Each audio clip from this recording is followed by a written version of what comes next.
We are 2 days removed from Elimination Chamber, 40 days away from WrestleMania. It is the Raw Patrol here to patrol the wrestling landscape here on Monday nights. My name is Chris Best. I've got OMD and Chris Parrish alongside me. How are you gentlemen doing tonight? Doing very well, brother. Very well. I haven't yet to see the Chamber PLE, but I am aware of what's happened. So time to sit back and see how things unfold here tonight and the fallout. Yeah, and I'm doing good. Doing good. Yeah, kind of surprised we don't have a Parrish run-in this week, but we are going to have a Bubba Duke run-in later on. But the good news is we don't have a Parrish run-in. The good news is Parrish has joined us for the whole show. Just like I am making my glorious return after my absence last week. Yeah, but is it really such a great episode Parrish. we had last week? Yeah. So, no, just kidding.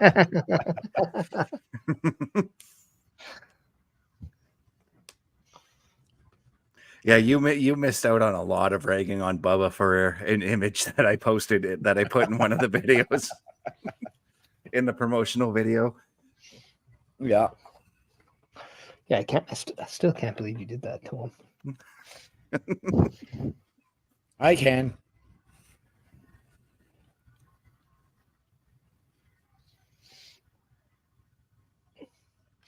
We just want to make sure everybody who is watching on the YouTube is hitting that notification bell and that thumbs up, as it does a lot for the channel here at Turnbuckle_Studios.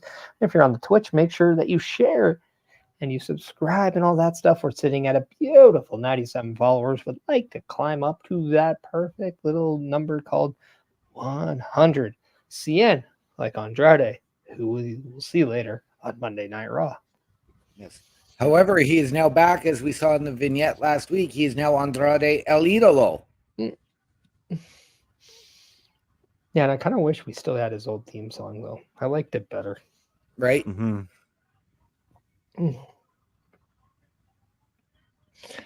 So right now we're getting a little recap of Elimination Chamber. OMD, pay attention closely. This is what you missed at a beautiful whopping 5 a.m. for you. I did wake up at 5, put it on, and then fell right back to sleep. That's where you got to make friends with coffee, my friend. Oh, I am friends with coffee, but I also ended up with a busier day on Saturday than I was anticipating.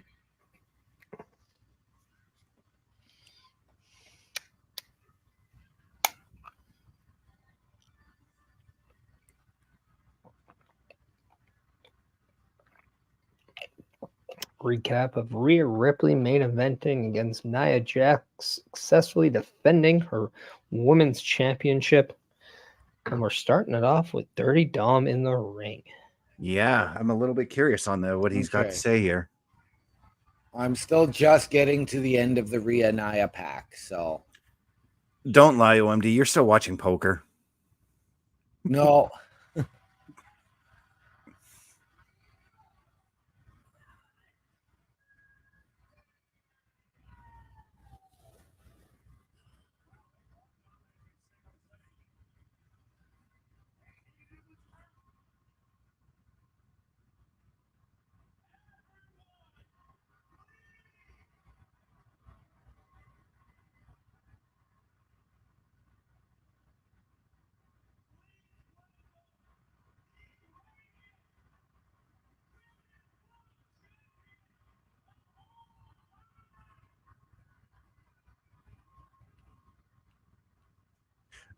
Not gonna lie, I kind of like Dom's new shirt there. They've been showing that one for a while. That's my first time noticing it because every time I look at him, he's always wearing a Judgment Day shirt. Oh, because Rhea's had it on. He's had it on a few times. JD's had it on.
And we are starting off with a bang. Rhea Ripley talking about how good she is, only to be interrupted by her WrestleMania opponent. Of course. Avril Lavigne. Why you gotta go make things all complicated?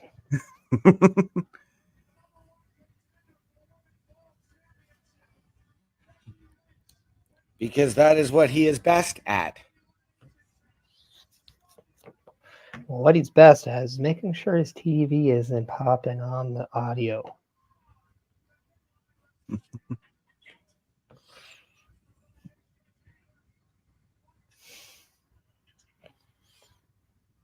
Thank you. No problem. As we got Pete Leeds coming in saying, hello, my good people. How's it going, Leeds? It has been a minute. Leeds, welcome back, buddy.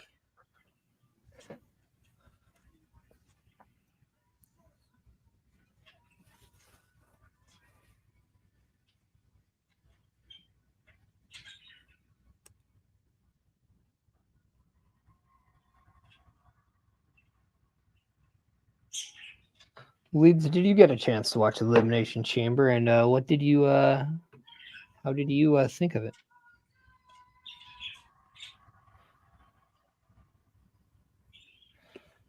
As we also got the voice Joshua Joseph coming in and said, how goes it, friends? It goes well. Pete Leeds is to know how my life has been, but I'm back at work, and that is good, Leeds. We're happy, and we're just glad to see you. We are. Always happy. We've missed you, brother. And Josh, we appreciate the raid over on the Twitch side of things.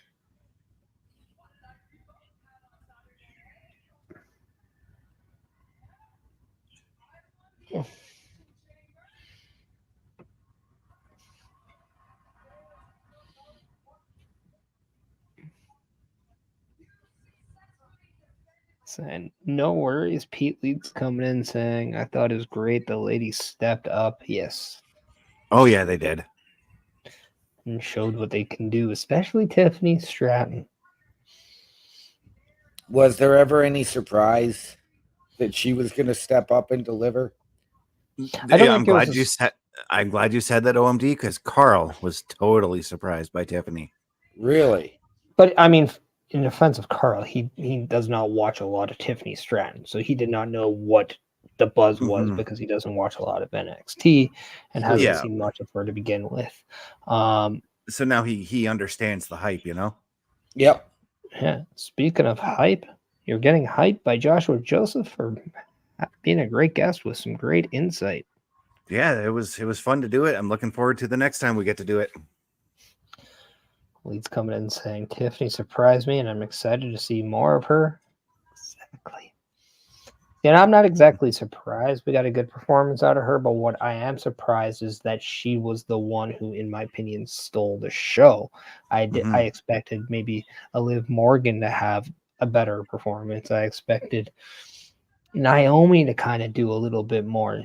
That's her big real PL, like first time individual PLE since, making a return. I even thought, given the circumstance, I thought Raquel did really well in that match. I mean, yeah, she had 6 days notice since winning the Battle Royal last week. Yep. And a lot of people didn't know, but her infection that she's been dealing with actually flared up on the flight to Perth. So she was still going through what she was going through and still managed to pull out an effort like that. So game recognizes game.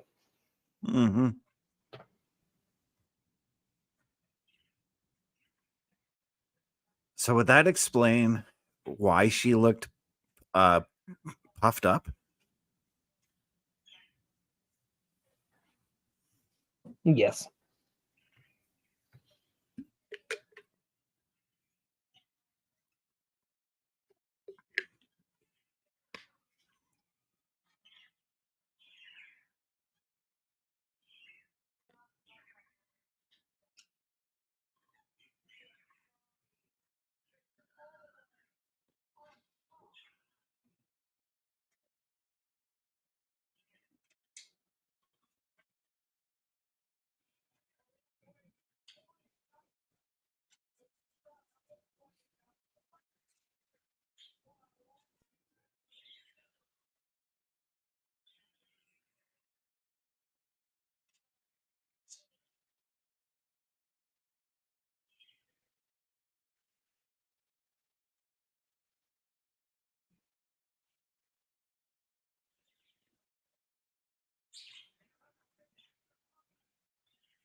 Whoa.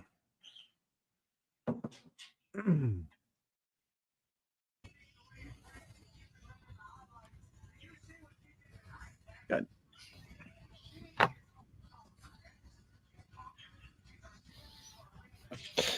Becky Lynch has been unsurprisingly attacked by the Annihilator, the Irresistible Force, Nia Jax. Who's back to her perm hair and not her extensions. As Pete Lee said, I never saw her in NXT, but Nia was good. Nia was really good. Mm-hmm. And then you said LA Knight was disappointing, but their chamber match was good, but not great. Now I'm curious because I actually enjoyed the men's chamber more because I got more out of it than I did the women's match. So I'm curious, why did you not think it was great, and what part of disappointing was LA Knight? Yeah, because I felt that men's chamber laid out what we're going to see out of all of those men heading into WrestleMania. Yeah. I thought so too, because I thought like the only thing I really didn't like was the Randy Orton Logan Paul stuff, because I thought KO and Logan Paul are in the middle of a story for the US title, and then now rumors are circulating that the proposed match at WrestleMania is Logan Paul versus Randy Orton for the US title.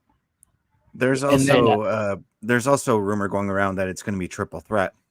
Yeah, and I still don't like it. Like No. like that just flat out showed No. that you had no idea what and what you especially wanted to when do with you're Randy. coming off this long-running rumor of LA Knight challenging for the US title and winning. So like unless they do something where you just have Logan Paul open his mouth and just makes up a lot of enemies to the point where Nick Aldis is like, well, the WWE, if you want to strike a viper, you're going to get bit. But if you throw the first punch with the man who wants to fight, you're going to get beat up. What about a US title ladder match? Because I'd like to see the women tag team go into a multi-team TLC. I really would like to see the ladder match not go for the men this year. We've got Sami Zayn making his way to the ring right now as he's Yeah, getting ready to take on Shinsuke Nakamura this week. We got Jeff Samuel coming in saying, hey, what's up, Turnbuckle guys? WWE hired a guy named Patrick Scott as creative guy on SmackDown. Very interesting. I wonder WWE in partnership with Deadlock Pro Wrestling. Unless, Jeff, well, first off, hello. Thanks for joining us. We appreciate it. Unless maybe his time with Deadlock Pro Wrestling came to an end. All I saw was that, yes, he was hired as a member of the creative team for SmackDown, and he's been on the indies for however many years. I don't know. Now, it is very possible that he is hired as an executive in WWE, but is still allowed to work independent dates as a performer. Right. Those types of contracts are not unheard of with some of the bigger wrestling companies like WWE, AEW, which I believe is what QT Marshall has right now with AEW.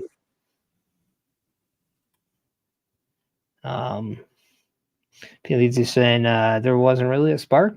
Yeah, that's fair. I think one of the biggest mistakes with LA Knight is the fact that he just hasn't won anything of that matters, and for that it's kind of a little bit of luster gone. If he would have won something, whether it's a big match or a title or just something that we as fans perceive to be something of value, I think he remains white hot. But I think it's that long-term undecided which way is he? Is he a third fiddle into this feud? He's not the main, like there's just too much unaware of where he fits in situations. And I think that really took a derivative out of that. And maybe in essence kind of shows that AJ Styles LA Knight match maybe isn't here where it feels more like this. But time will tell. We still got 6 weeks to WrestleMania. Hopefully that is elevated by then. And then we have James L saying Tyler Breeze, same goes. Also saying sup guys. Chris and OMD Their humming AW got surprises Sunday. I don't think any big surprises this Sunday at AEW. Although No, because they're saving that for the Boston show. yeah. Although there's really nothing that blows me away for the AEW pay-per-view this Sunday. I mean, it's hard because it's going to be weird seeing if this is Sting's last match. That's going to be different. It's a match I personally don't care for. It's also weird that it's not just a singles match and that it's in a tag. I don't know. It's so weird. Right. D, you got a little clip. Who thought LA Knight will face AJ Styles? TNA versus TNA. Good to see. Good to see. Those two guys thrived in TNA. That's where they really cut their teeth. I don't remember. I believe they had maybe a match or two back in the day, but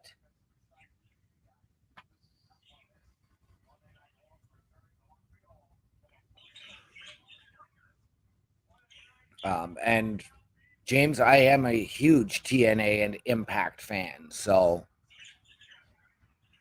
yeah, I try to catch Impact when I can, where I can.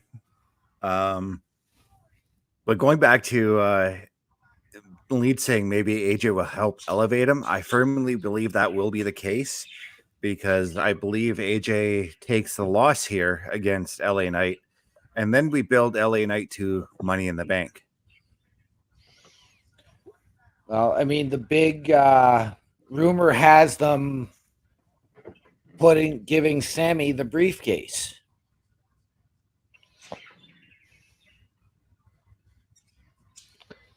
I don't hate it, but if by chance WWE has any thoughts about bringing back something like a King of the Ring or something along that line, I rather see Sami Zayn have a tournament or something like that where it looks like he has truly earned it over a gimmick match. Right. I think it'd be just a lot better to the story. That is, Sami Zayn, where he, like, no matter what's in his way, he just keeps having to fight through everything. Very similar to like KO, and that's why I think KO really gets the short end of the straw here if he doesn't get that one-on-one match with Logan Paul at WrestleMania, because he's the only one that has a true, real storyline with Logan Paul right now that matters. And they carried that into Elimination Chamber, and I thought they did a great job of keeping it relatively fresh during the match itself, only to have that very interesting knuckle shot to Randy Orton.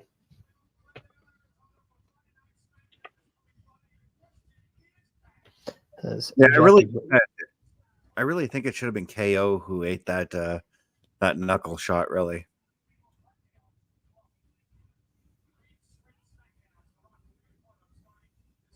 And we got James coming in saying Chris Root is cleared but happy in backstage. Yes, he is cleared to wrestle again, but he officially announced that he's done. He's retired. He's happy working as a producer, and all the power to him. Well, and he said at almost 48 years, so I mean, he's older than I am, so you can't blame him. He did say he might come back for a one-off.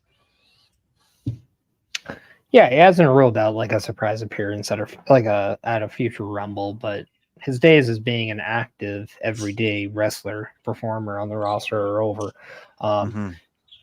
Which unfortunately, it's another one of those. An injury made this happen. It wasn't on his own choice, but what is his choice is the fact that he is cleared and he has the choice to either have a match or not. And I think that's something of value here in the discussion. Yeah. So just to announce too, we're getting Liv Morgan taking on Nia Jax later tonight. Yeah. Yes. And right now we have Sami Zayn taking on Shinsuke Nakamura. in a rematch just from a few weeks ago. Yep. Yes, James, Team Canada back in the early days of TNA. I remember it fondly. And yes, Petey Williams, Abyss. This wasn't in Team Canada. No, but Abyss is working backstage Oh, yeah. for WWE from TNA. But his earlier comment did reference Team Canada. So I think he's along that wavelength. So, and as we saw a number of former WWE superstars win titles over the weekend. Bubba Duke didn't win that, though. But hi, Bubba Duke. How are you? Bubba's here. Holy. How we doing, Bubba? It doesn't matter how you're doing. God. Yeah, clip that. No, pissed that don't my clip fire stick's that. not working. Oh, geez. Did No, it the take a guys. day off? Yeah, it did. Anyone want to buy a fire stick? I'll sell it to you cheap, $80. Okay, but can I borrow 90?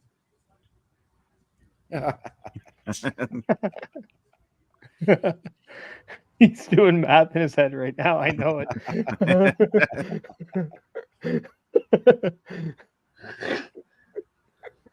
Okay, so is this our first match? Yes, it is. yeah. Leeds is coming in and giving you some advice here, Bubba. Hit it with a hammer. It always works for him. Holy shit. Nope. I spent $80 of my hard-earned cash just to get the fire stick and then another whatever to get it loaded. Right. No, it's just a program that the guy put on it for the IPTV. Right. That's all. Okay, so it's not the fire stick as a whole. No, it's just the IPTV. Yeah. Oh, geez, that could have went really bad. Brothers, are you ready for the rematch? Oh, Says yeah. the poster. He was over there on the preview review show talking a lot of shit. Bulkstar, good to see you, buddy. Oh, dude. Well, isn't that just craptastic? So I'm watching Raw on another streaming platform that we go to, and I don't know what the hell's going on. It just blanked out on me now. Well, just think, in 10 months' time, you can watch it live on Netflix. Yep. Right? It's the only reason I got Netflix. Still. Wait, you got Netflix 10 months early to watch Raw? No. I got it because Paw Patrol's on there. My kid loves Paw Patrol. Don't lie. That's your favorite show. You want to know if Chase solves the mystery. I'll leave. No, never mind. There have been times where you were emotionally invested in the show. Fuck yeah. It's not a bad show. It's really actually is. a really good show. I learned from that show that there's such thing as a blue-footed booby bird, and it's real. Yes. Yeah. I didn't know that shit. But you know what? You know what's better than Paw Patrol? The Raw Patrol. What we're doing right now, boys. Damn, Skippy. That's if I could get the person to actually play the Raw instead of commercials. Well, it's on a commercial break. Well, we're on a commercial break right now anyway, so. Okay, cool. I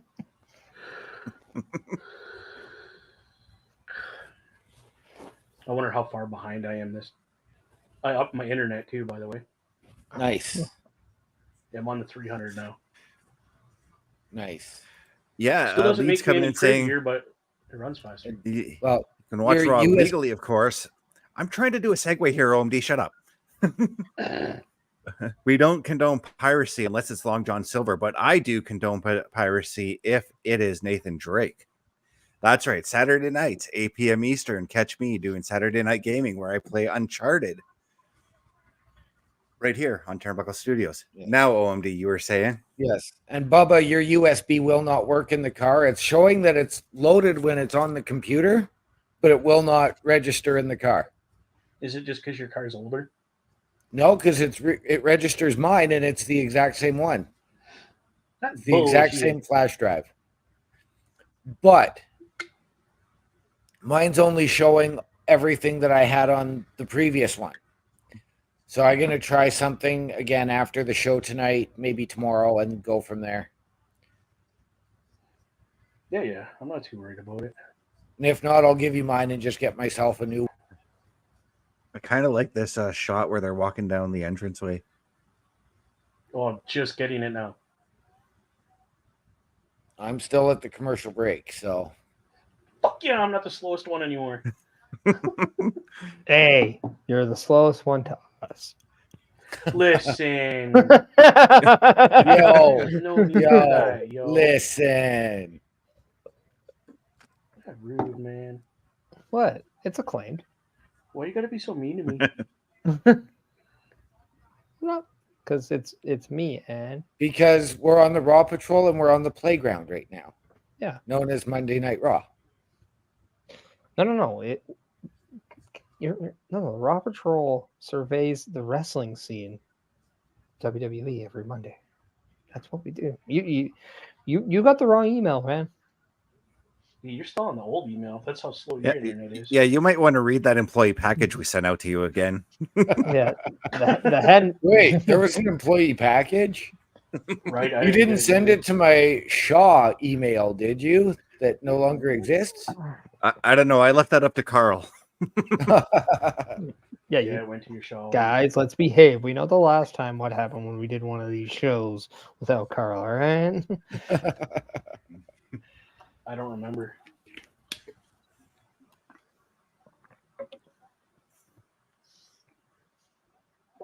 But this is actually a pretty fantastic matchup we're getting between these two. Again, yeah, it is a rematch, but I'm not sick of these two fighting each other yet. I just hope Sami gets a win because he's Mhm. 0-2 against Nakamura.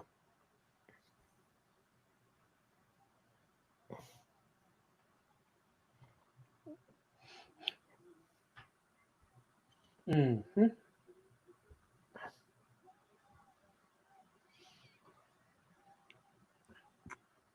So then I think if not, let's say Sami does win this match, he can put Nakamura on the back burner and then go after Gunther.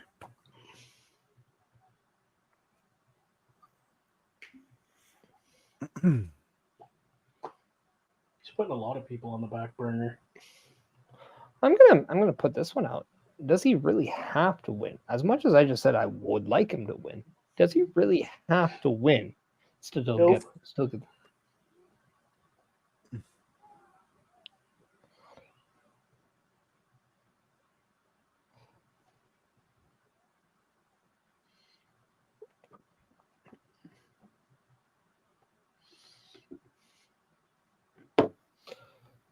So we just found out that Anderson has passed away at the age of 81. So just sending our condolences to the Anderson family, to the friends and family of Ole Anderson. May he rest in peace. Well, there's our story for tomorrow night.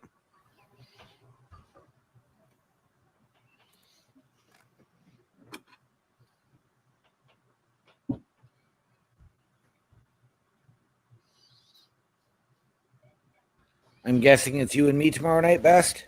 Yes. The inmates are definitely running the asylum now. Of course. Oh yeah. Free for all.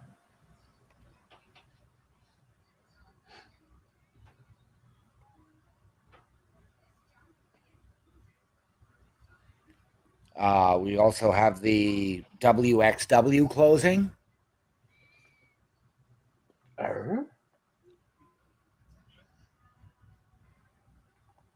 Yeah, when things open, Babadook, sometimes they close, and that's what happened with WXW. Yeah. Where's that located? On the map, look it up. She's...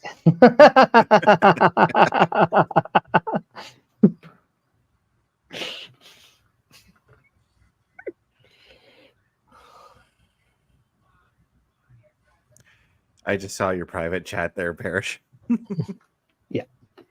Oh, there's a bed. I didn't even look.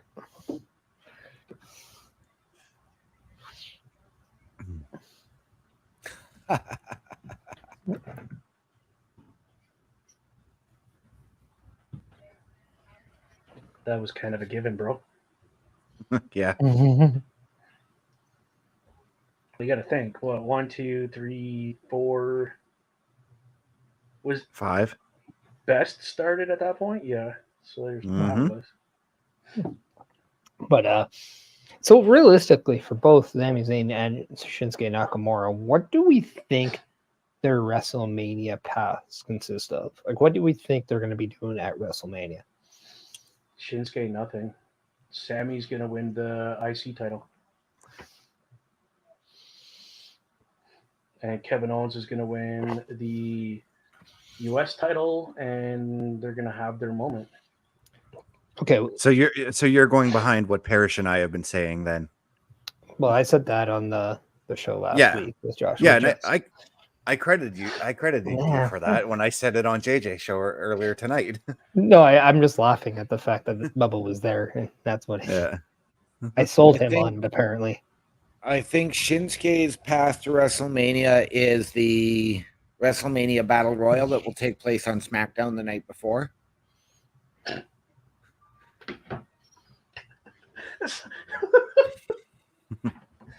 You're having your WrestleMania moment, but it's not going to be at WrestleMania. I know I missed that moment, and I really wanted to be there because I really wanted to spoil it for Bubba as well.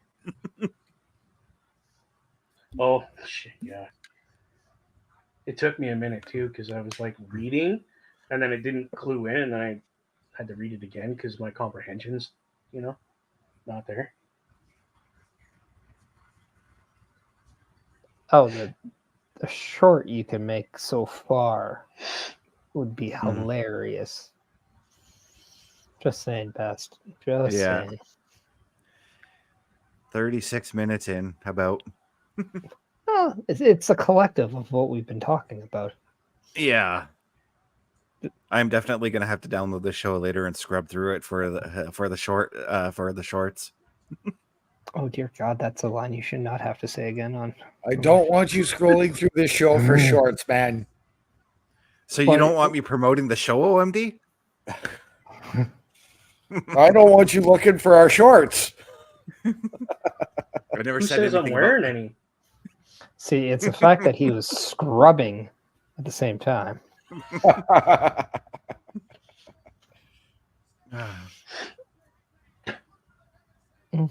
And this is why Carl should never let the inmates run the asylum. So we got a nice knee to the back of the head. There's Sami Zayn there. Yeah, this match is, like you said, Chris Best. Like, these guys, I don't think can have a bad match. It's just I would like to know what comes out of this match for both men. Yeah, like I said, I think we do get Sami going after Gunther, but the question is, how do you go from You're Nakamura wrong. to Gunther? Pants on, see? The question I have, though, is how do we get from Nakamura to Gunther for Sami, though? Well, if by chance... I'm gonna propose this one just on the off chance. Because NXT has Roadblock coming up, and I think that's where we're going to see the Hayes versus Dragunov. Could we see Sami versus Dragunov at Mania instead of on Stand and Deliver? No, because you need Dragunov on Stand and Deliver.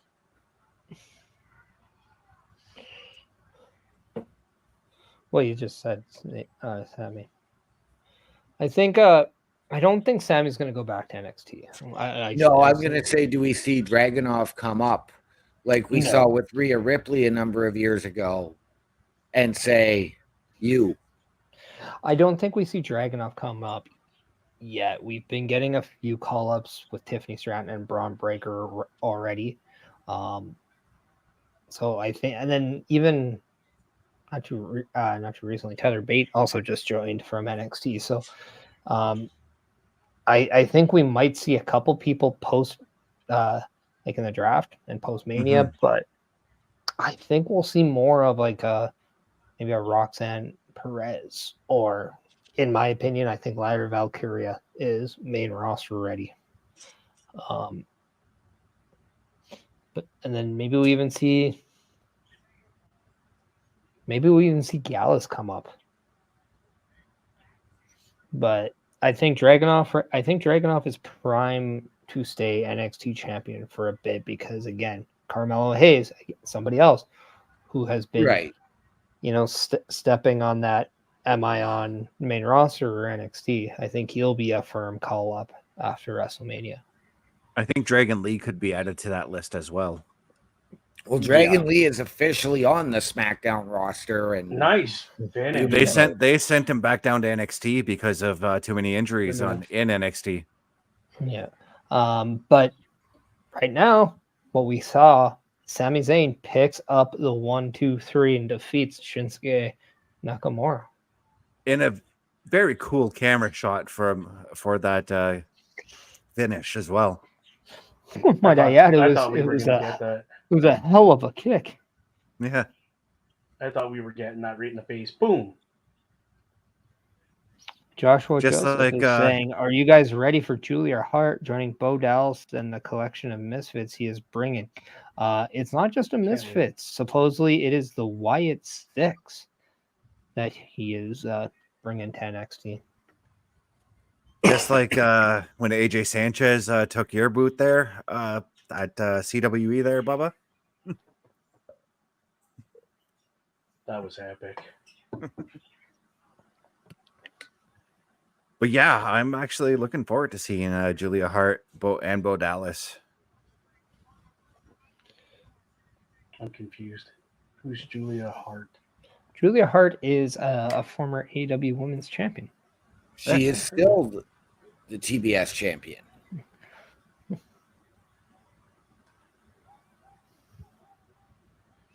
Oh, she's coming over to WWE? And there's a lot of speculation that she is. Yeah, that she's on her way out. Yeah. But as of now, it is just speculation. We don't have any confirmation on anything. It's nothing concrete. I just think Josh is fully on the. I'm aware, or he just firmly believes Julia Hart's leaving. And he might be right, but time will tell.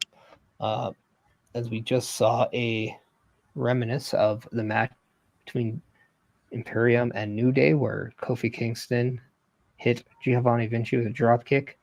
Giovanni Vinci got hurt in that. And just recapping the history between New Day and Imperium. Yes, as we get ready for this street fight tonight. Yep. I'm ready to move past these two teams feuding. Yep. Right now. So I think this is the end of it. Yeah, and I think that's what we're going to get here. I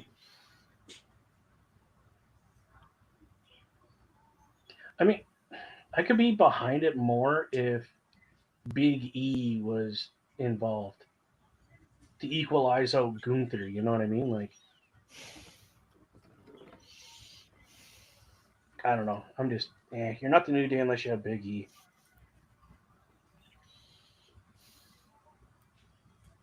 I can't appreciate the fact that Gunther has actually stayed out of this part of the Imperium feud. Yep. But you know what you should be appreciating, Chris Best? Chelsea Green. Yeah, I'll always appreciate her, man. She's making her way out. Sans Piper Niven, who I've heard today, she is out with a broken hand. Yes. Ooh, shit.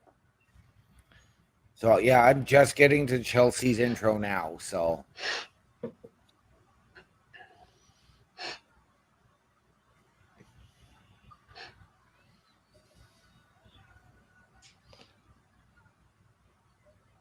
And she's going to be taking on Raquel Rodriguez coming up next, as we're going to be heading to a commercial break, more than likely. Or maybe not. Oh, yeah, we are. Of course we are. Gotta pay the bills.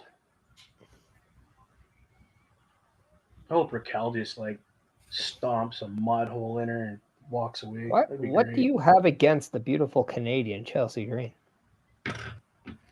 I don't know. I really don't. Is it because she's no longer the hot mess Laurel Van Ness? No. Is Or are it you because just or is are it you because just, she woos better than you? I was gonna say, are you just jealous of Matt Cardona for being married to her?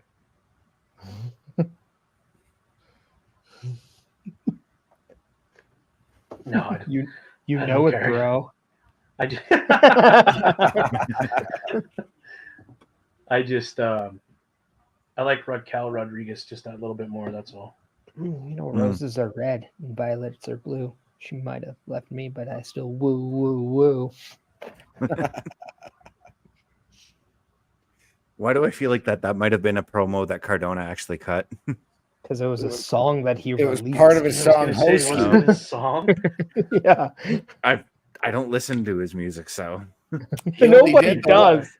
He only did the one song, and yes, it was actually very well done. I've listened to it several times back then. OMD's his number one fan.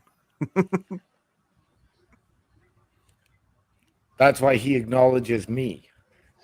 Oh, Jesus Christ. And here I'm the one who drinks. Weird. He's coming in and saying, I still don't get Raquel's walk on, but hey ho. It's because apparently she has a very strong back that She does. really matters to absolutely no one. I mean, if she had like muscle definition in her back, that it looked good, but it's really unimpressive, you know? I don't know. Like I get it. Like it's probably something that doesn't just translate on the TV as much. I guess I don't know, but it's just I don't know. I just don't care. It's like who flexes their back? Yeah. Like outside of people at the Arnold Classic, and she's way not bronzed enough for that.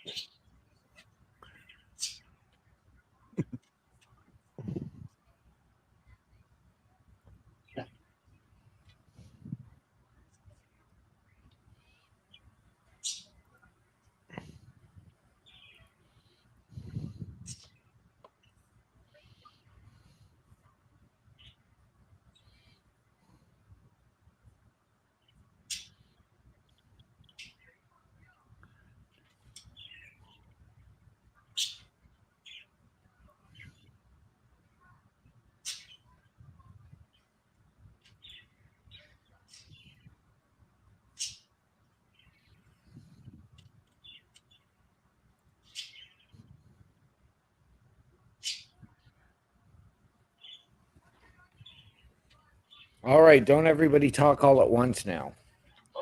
Sorry, I am reading what could be a spoiler for Raw tonight, as it has the segments of what to expect.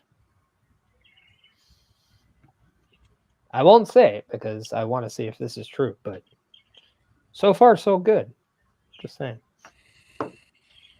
I was in the middle of preparing stuff for the thumbnail for tomorrow's show. I was just looking at porn. I'm not gonna lie. Okay. We were on commercial break. There are some things we just don't need to know. I'm just joking, dude. I don't think you are. That's the funny thing. I mean, look how relaxed he looks, right? I know.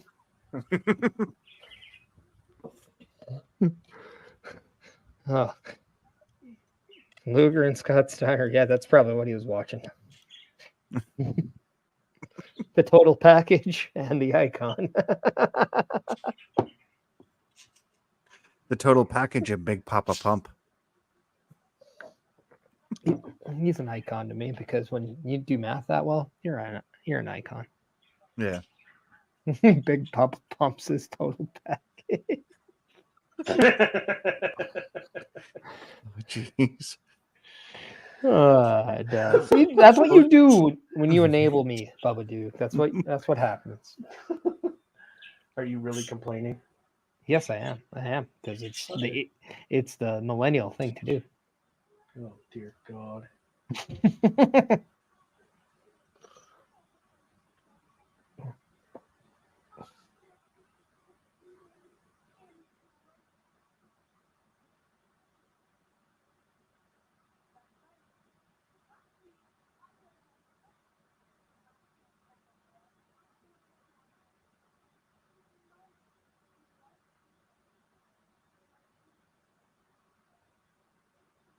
Is it bad that I think the ref is hotter than her?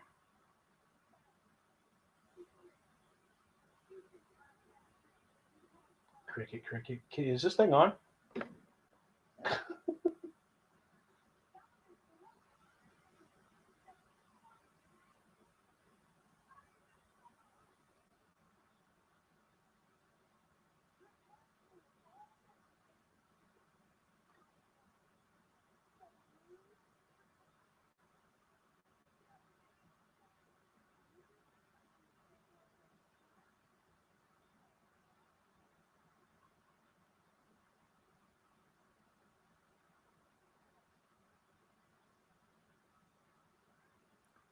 Yeah, sorry, I was trying to listen to the promo, so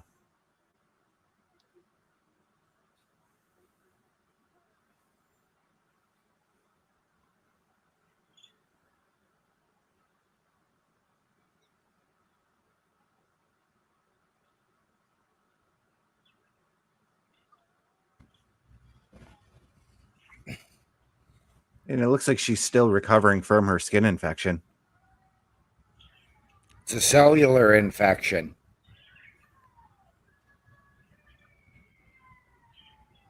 Yes, and what is skin made up of, OMD?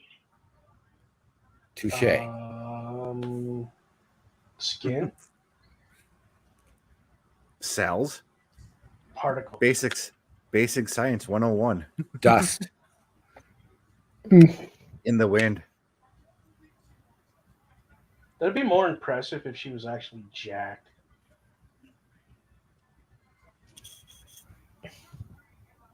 Like Jordan from TNA.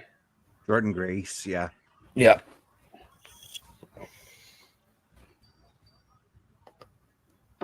Like if you're gonna flex, like you got fucking big muscles. Have big muscles. Jesus.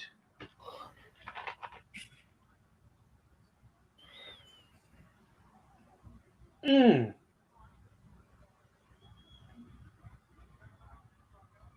But as we're looking at the 2K24 ratings, Raquel has an 86 and Chelsea has 75. I think if you're going to be or better than an 85, you need to win an actual singles title. Yeah. That's kind of what I was thinking. But what the fuck do I know?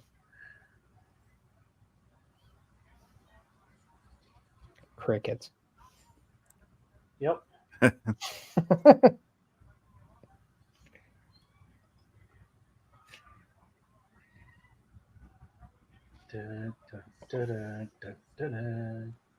kind of expected that was going to be a squash. Oh, as soon as I saw that the match was her against Raquel, I'm just like, why?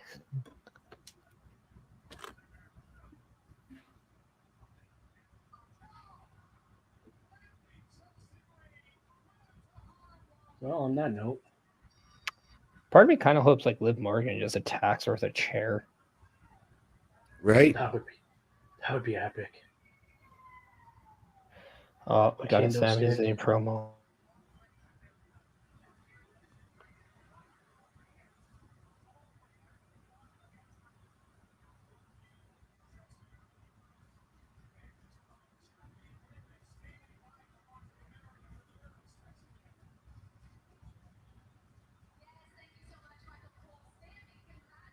Someone's TV is really loud.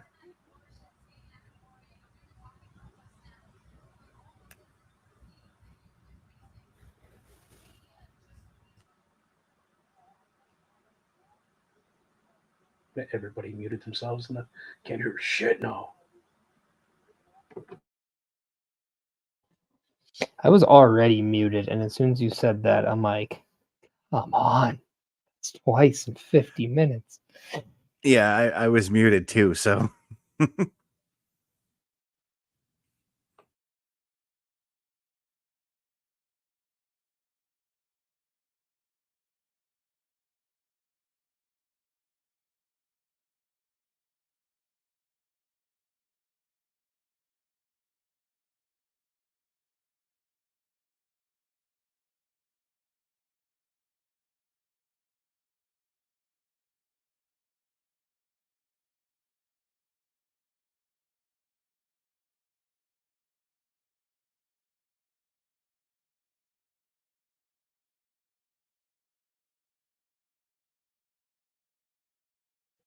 We called it.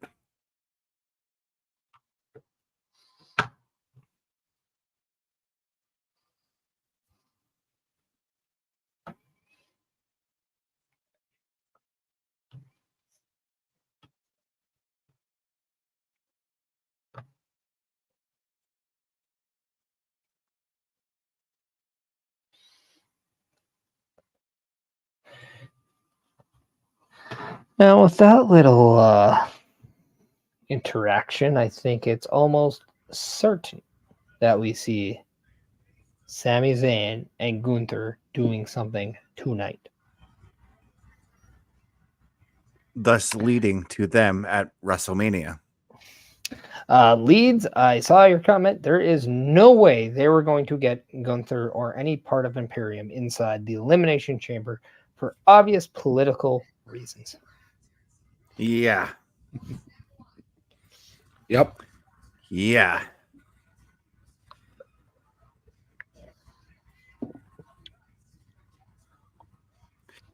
Remember, Well, but they you tried got a giving him a little last name confusion Stark on here at one on there, point. so I'm going to give you a bit of a history lesson. Yeah, A German, an Austrian, I and an froze up there Italian. by the looks of everything. Yeah. Well, what's actually he's Austrian, but he spent a lot of his time in Germany as well, so he's Yes. more or less German. So yeah, due to that aspect, and given the whole, let's The just history. say, well, I was going to go with more the reception from the potential name of Gunther Stark that we almost got, and they decided to drop off that. Yeah, that they got to really play that one smart. Yep. Mm-hmm.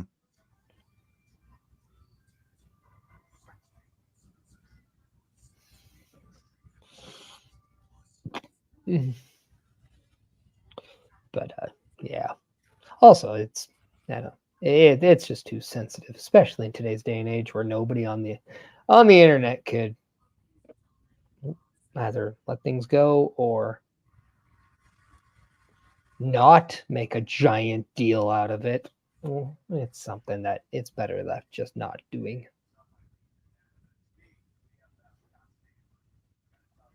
Hi, Bubba.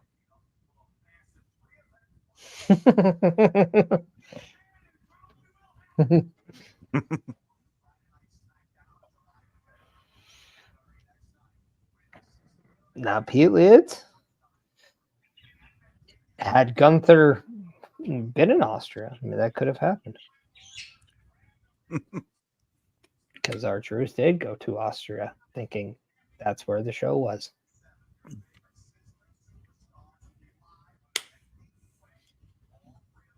What I love about that post is they actually sent him to Austria just to make that post.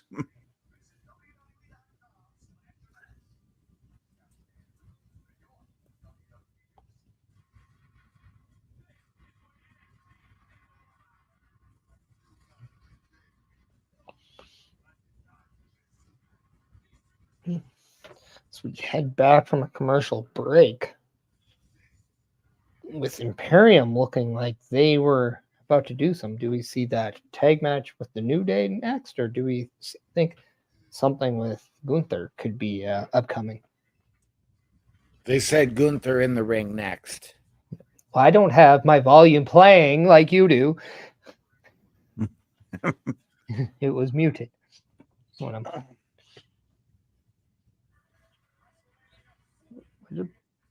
Where did Bowman 2 go?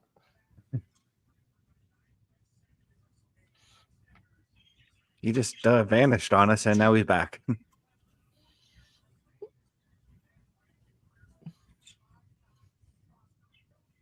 And acts like nothing's happened.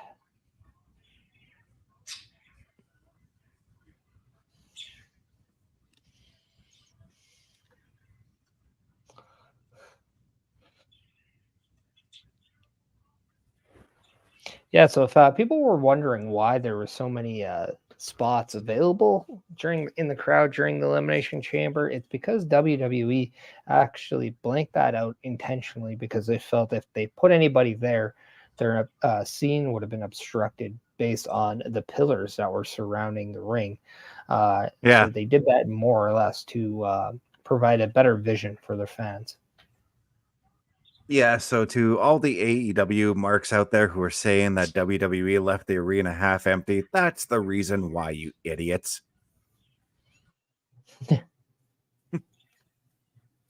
Speaking of AEW, here is an AEW flop. Cody Rhodes. I was about to say we haven't seen Cody yet tonight.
All right, so for the first time ever, we are going to be talking about a Grayson Waller match later tonight as he goes one-on-one in the main event against Cody Rhodes.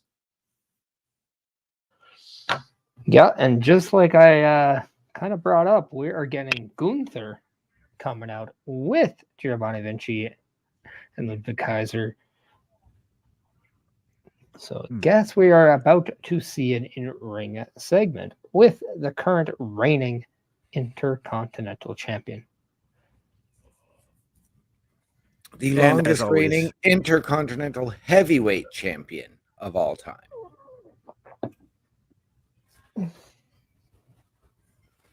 You want to add more? No, I'm good. He's also the longest reigning on collective reigns, even though he himself only has one. So he's just not longest by reign, he's longest collectively.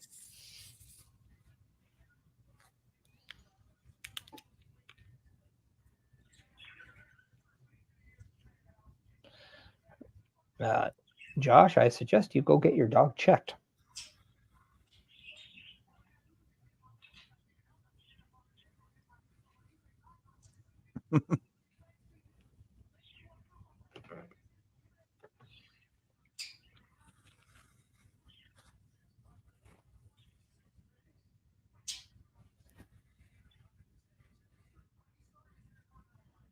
Leeds is coming in here and saying that Gunther didn't go to Perth as he is seeking in the USA, so he can't travel overseas until August of 2024. which would mean that he'd be able to go to Bash at Berlin, which is happening in August.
How's it going, Bobby?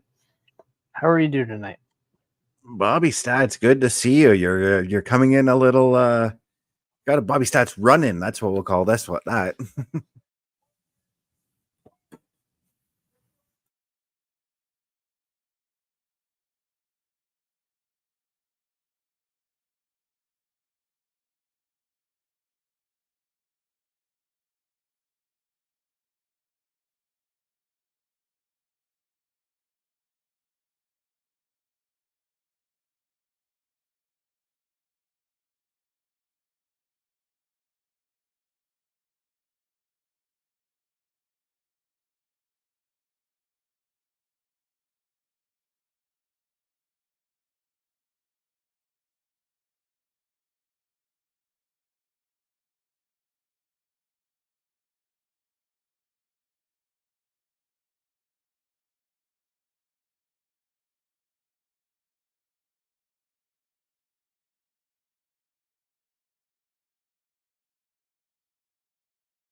And we're getting a little Judgment Day.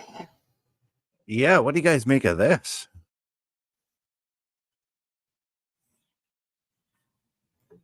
As once an old Oklahoma man once said, business is about to pick up.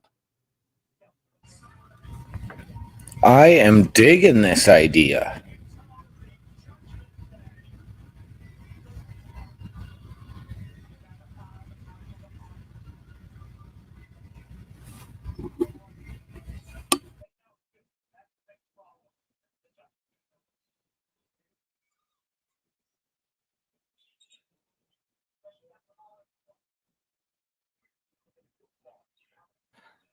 Having a great Monday there, Bobby. How was your Monday? Also, Pete Leeds, don't diss our truth. That's what's up. Truth has been gold over the last while.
Audio, guys.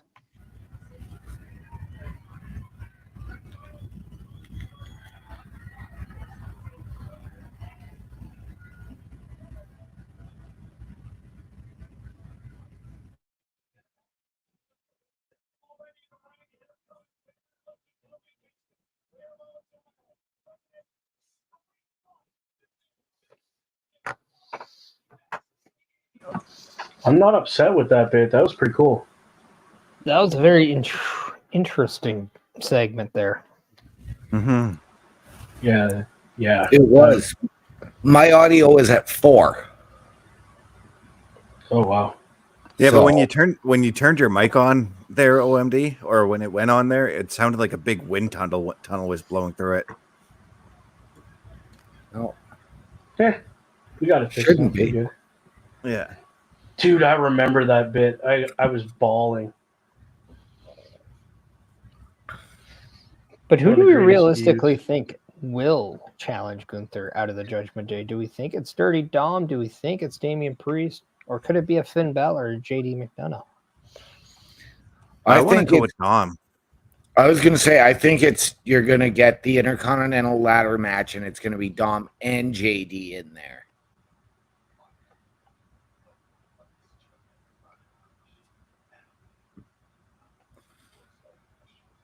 Could you imagine? That'd be funny. And then I guess you would, for the other names, you would put in there maybe the names he Gunther rhymed off. Yep. So, Sammy, Chad Gable, The Miz, R-Truth. Do we see Sheamus come back and it's an 8-person ladder? There's been a lot of rumors that Sheamus is elite now.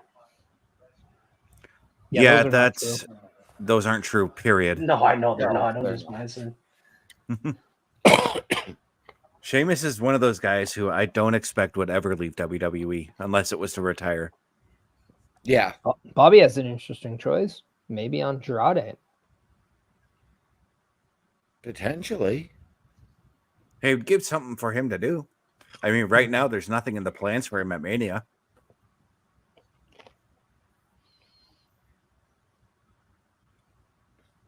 Right now, they need to get him on TV and wrestling as opposed to the vignettes. Yeah, but the vignettes are just adding more hype to his next match. The vignettes are also adding intrigue on what exactly he is intending to do. Is he going to come in as a babyface? Is he going to come in as a heel? Who is he going to target? Where is he going to target? Is it going to be a heavyweight championship type situation? Is it a mid card? It's like, does he have a title? Does he have a single person in mind? That's going to be, to me, the intrigue. And I'm looking right at maybe a Shinsuke Nakamura right now. Or just imagine the vignettes we'll get between those two.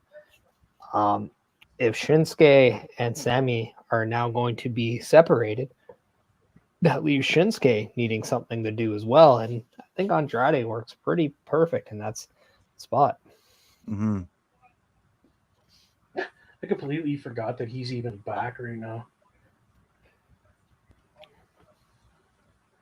Well, he's only had the one match, and that was the Royal Rumble, right? Yeah. So, Yeah, and then there was the backstage vignette where he signed the contract, and then just the vignettes to showcase who he is, to remind the fans who he is, you know?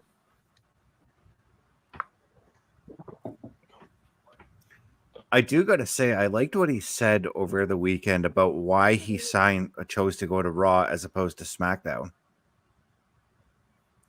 And that's because of the fact that there's a lack of a Latino presence over on Raw, with the exception of Damian Priest.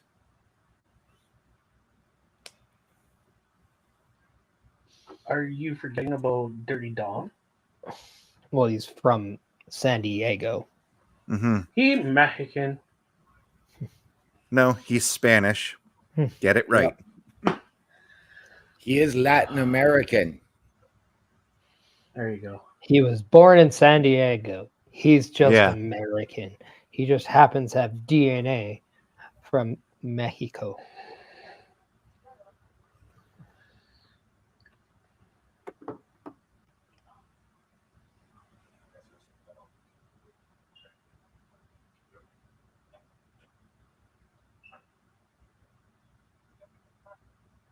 Hmm.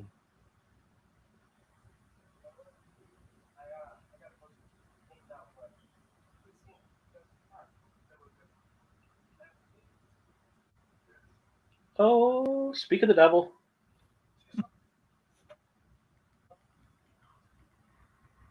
Maybe, I guess, I don't know. Maybe we lead to Andrade and Dom somewhere. I still have a feeling we're gonna get LWO long term here. Mm-hmm. I'm not going to complain about it. When we talk about that, and we have there's a lot of reason to think that the Judgment Day might not be a thing in 6 months, 6 to 7 months.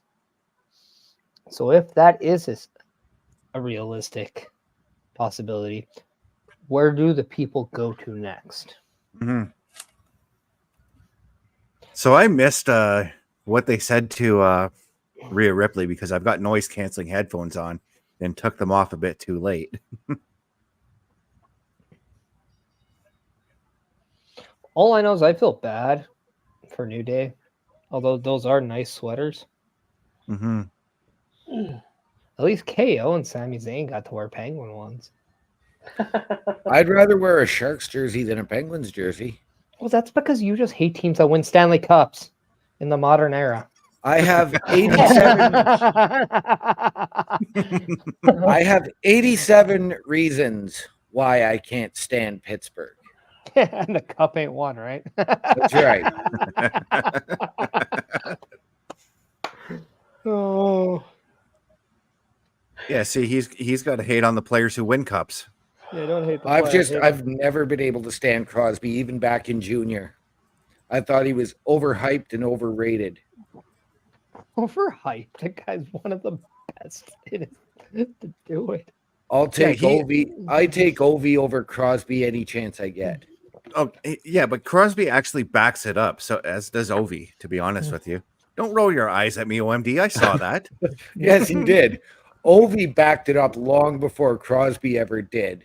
Crosby had the glass. Crosby jaw. won a cup long before Ovi did, though. Yes, he did. And I was hoping Boom. that Crosby's glass jaw was going to end his career early. And now he just keeps all of his Stanley Cup rings in that glass jaw. Yeah, the bitter taste. There was a time and his when Olympic gold medal, too. There was a time, yes, and I got so upset that he was the one that scored that goal.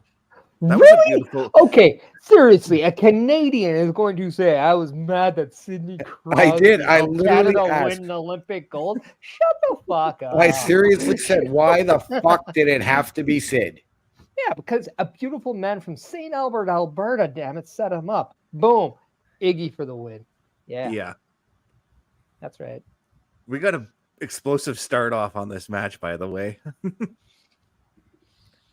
The rest of Pittsburgh, I have no issue with. I just cannot stand Crosby. But you got to admit that gold medal winning goal was a thing of beauty. It was more of a fluke that it just slid between the goalie's legs. Well, he even called for the pass That's like what she 5 said. seconds before he got it. Yeah, he called for the pass and shot it in. It didn't. It was no fluke. That's like Owen Nolan times 100 right there. So, no, I was just livid. I cannot stand Crosby. By the way, that whole thing, that's a clip of a moment right there. Too. Yes, that is. God. To me, Sidney Crosby is the Dwayne Johnson of the NHL. See, Oh like my I God. wasn't even mad that a Calgary Flames set up the game-winning goal, and then here you are bitching about Sidney Crosby scoring it. Yep. Thus effectively winning us the game when, It was didn't- the we game really because didn't it was play. the overtime winner. yeah, Yeah. because we weren't playing as well as we should have been throughout that game. How's it going, Bubba? Bubba's wearing his 7-star FTR shirt, so Fucking heard it. Are you gonna hate on that too, or are you no, I like FTR. No, I like FTR.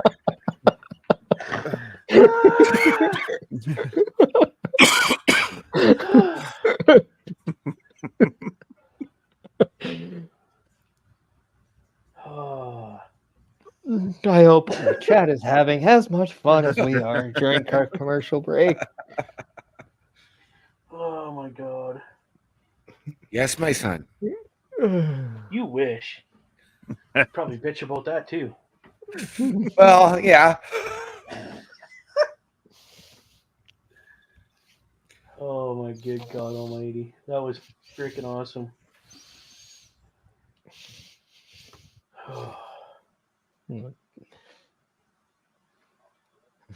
He's just mad that Felix Potvin never made it to Team Canada in the Olympics. Oh, ouch, bro. That hurt. Yeah, well, get Right over here. it. One of my favorite goalies. Yes. And now that it's commercial, it is time for another locker room visit. Ah, there you go. Can you throw that up, Sure. Parrish? I'm putting down the timestamp for this clip. Ah, you're hosting and I gotta do the work. Come on. Yeah, What but- the hell is your problem? Come on. I'm doing other work related to the show, Bubba. Yabba dabba doo. Excuse me. Fred Flintstone burp right there. It'd be funny if it was a yabba dabba bleh. Kind of would have been funny. As Kobe Next time. Drink is just throwing a drink. And that from a distance looks like, yeah, I was gonna say that looks like Vinci because I see a lot of muscles.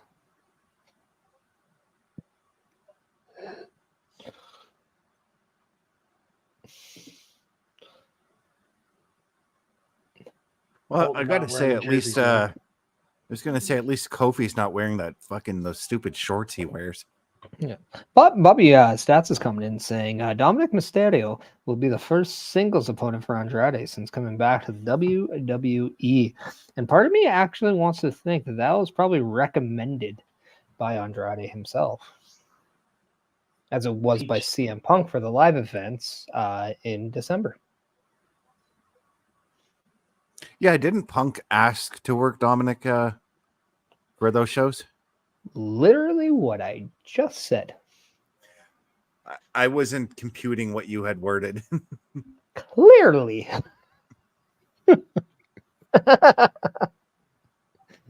Oh. Come on, OMT. There we go.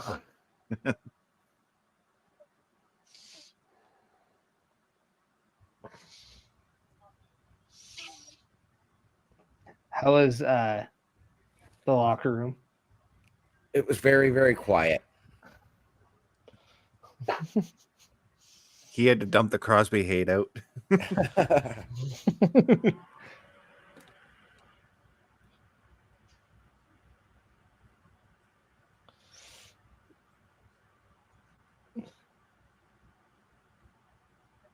This is a very intriguing match, and I don't know why Giovanni was trying to poster a chair in between Xavier Woods and his partner, but that was almost a thing.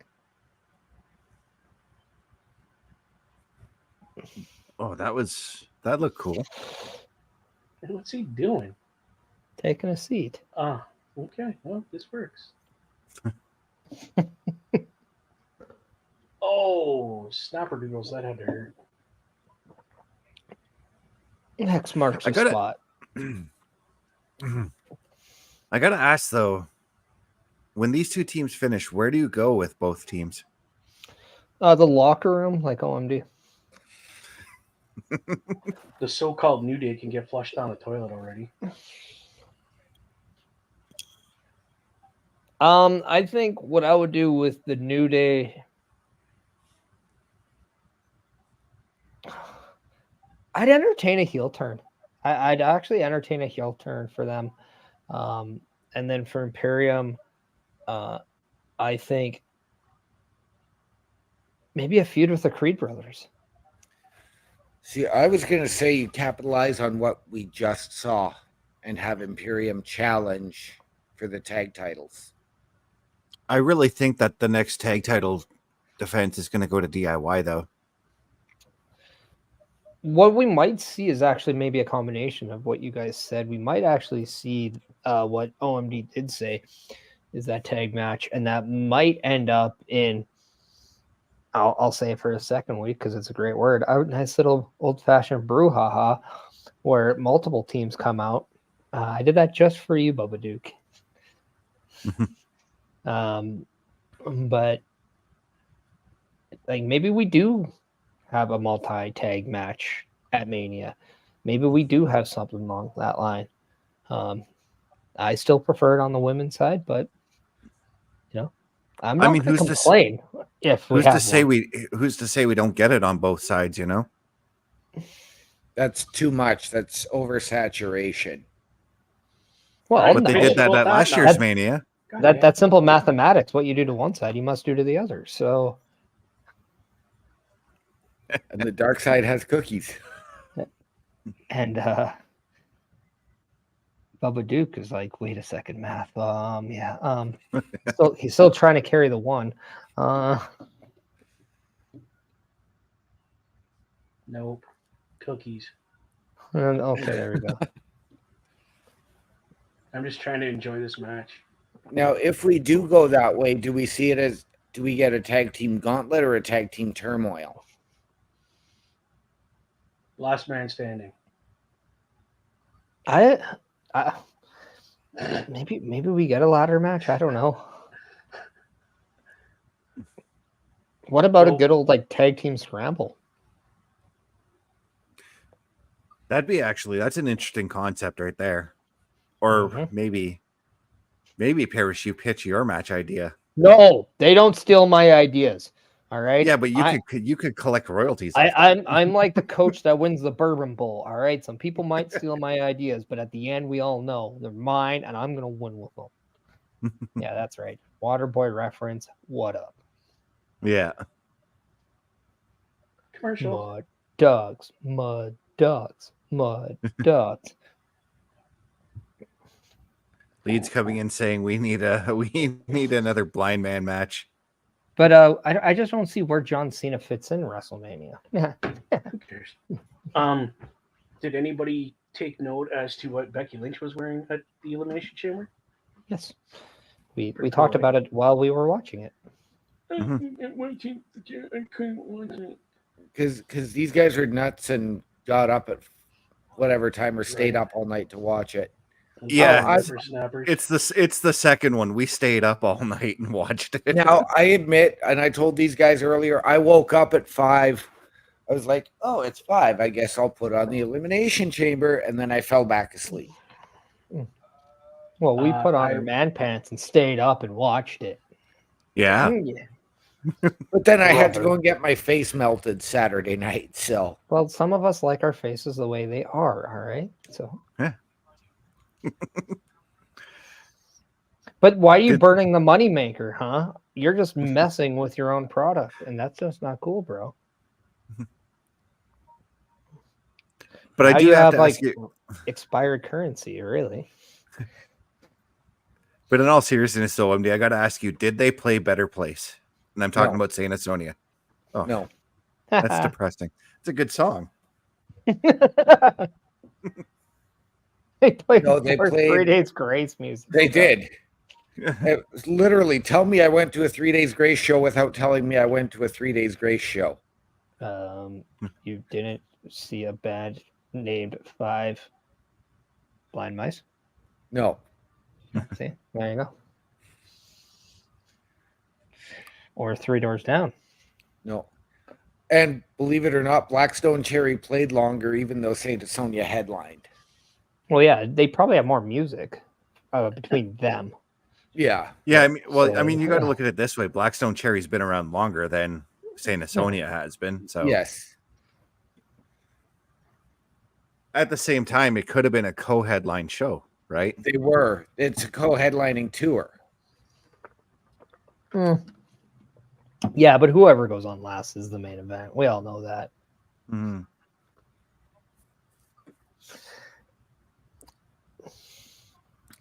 But no, they played Adam's song with Apocalyptica. They played 3 Days Grace. They played, of course, their Santa Sonia stuff. They played a little bit of everything. The only thing they didn't do was play Mud Shovel this time because the lead guitarist came from Stained.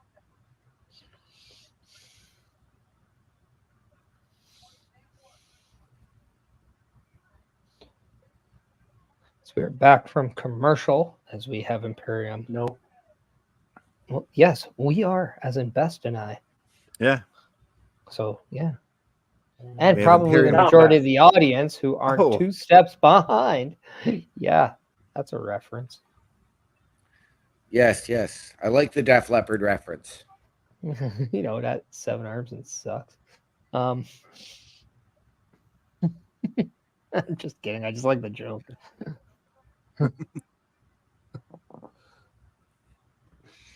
Yeah, but now we have New Day in the ring with kendo sticks in hand with Ludwig Kaiser on his keister.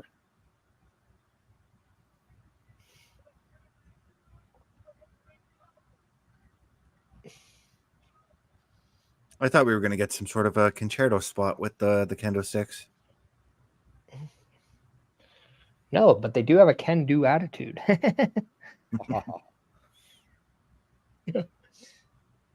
Just made that up. I love it.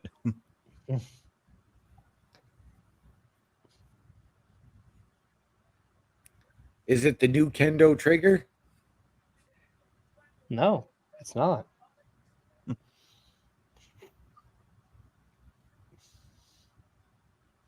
The crowd is popping huge for tables. Well, I'm sure Lisa's happy with With the tables finally.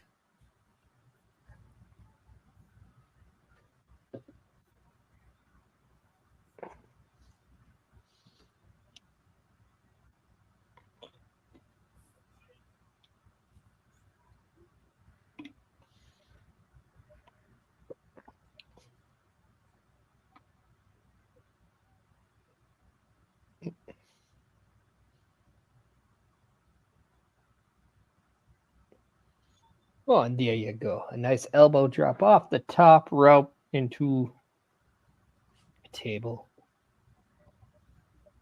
Poor Giovanni. Oh, I think he might be cut open from the back. Okay. I'm just getting Yeah. Giovanni being laid down on the table now, so.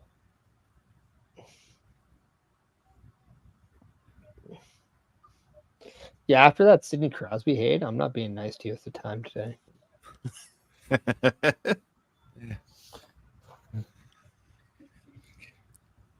Glassjaw Crosby to Glassjaw Stafford. There's one you should appreciate.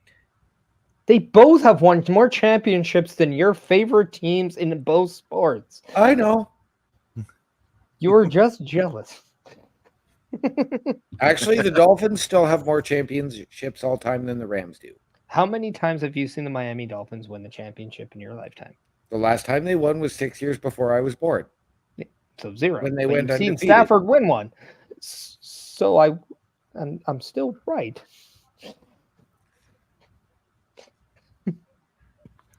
The crowd is just right behind this match. Oh, yeah. Suck it.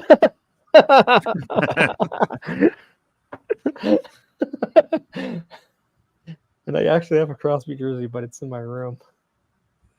Burn it. Why? Because it's It a has Crosby gold. jersey. It'll be worth something once Crosby retires. Yeah, I think I can get 3 rings with it.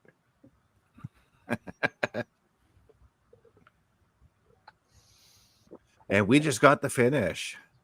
Yeah.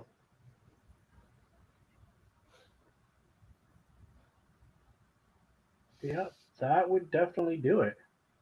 Wow. And a good little statement win there.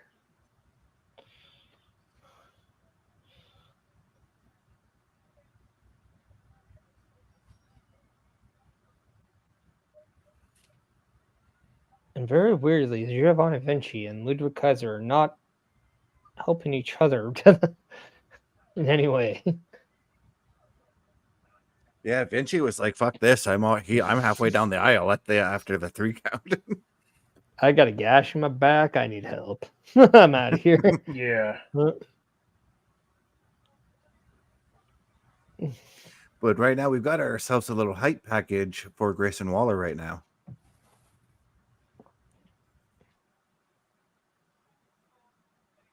I mean, knowing now what we know, how happy was he to know that his first match on the main roster was a main event against Edge?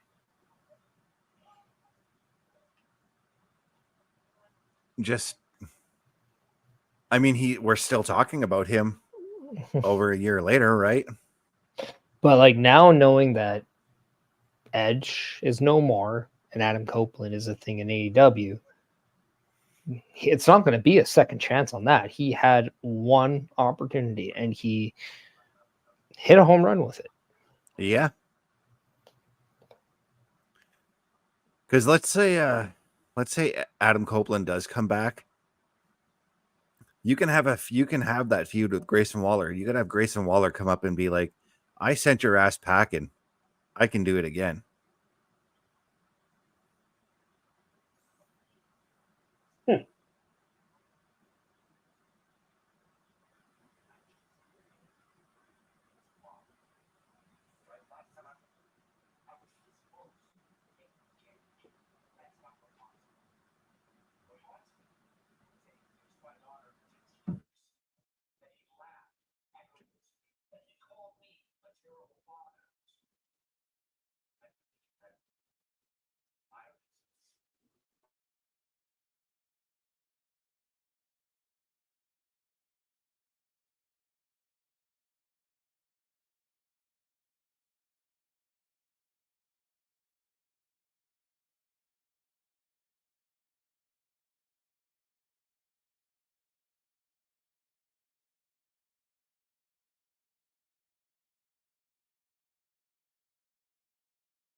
I don't love that pitch by Chad Gable as much as you gotta love the explanation of Pat McAfee.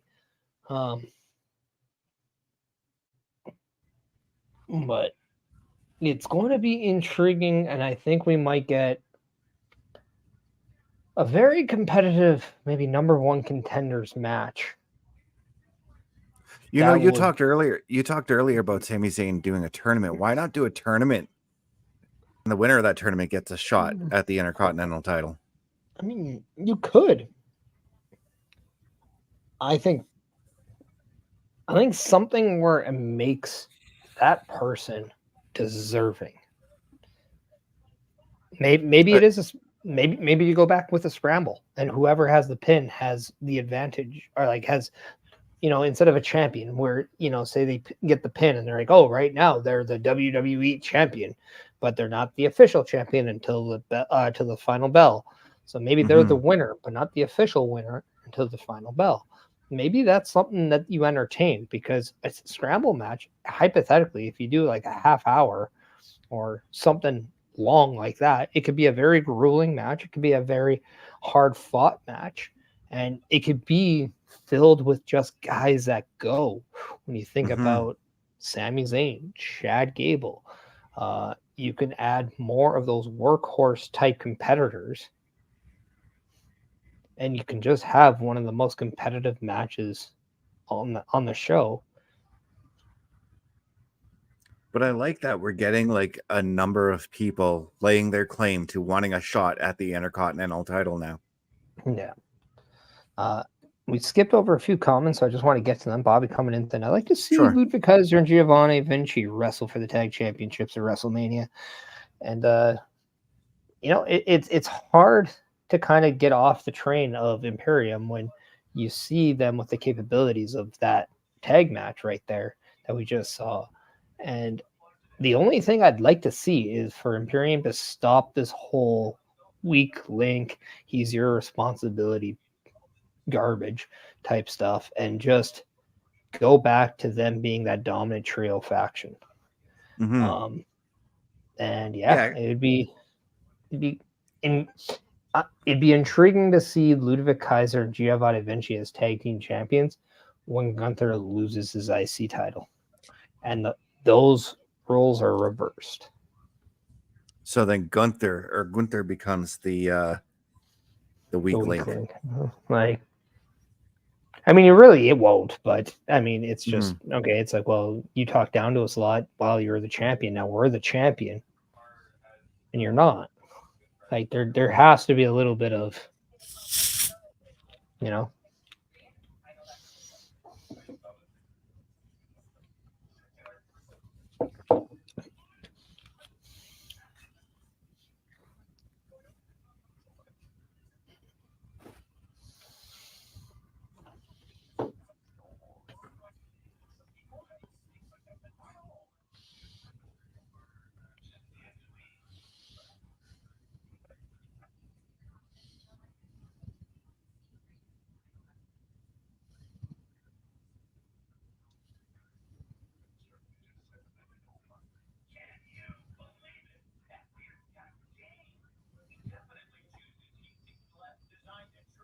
Somebody's TV is coming through. It was best. Yeah. Oh, I didn't realize I had it up that loud. Okay. That's what she said. Thankfully, it's only a commercial.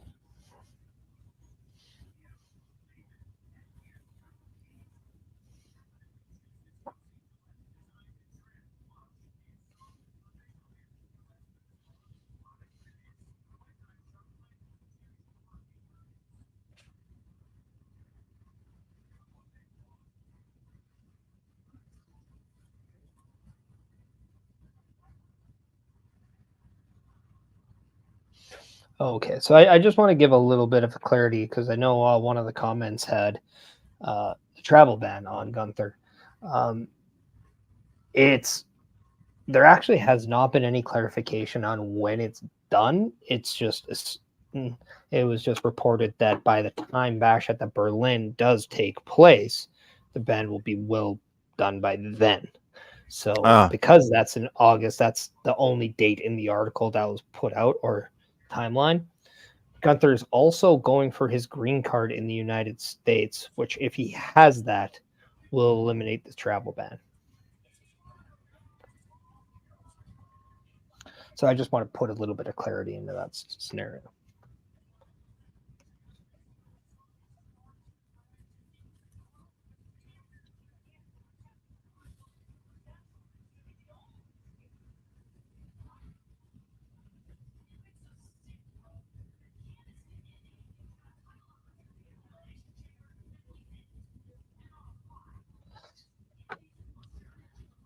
No, I'm not gonna lie. The new Titantron for Indian Candidates gives me old school Cesaro vibes when he had the green lighting.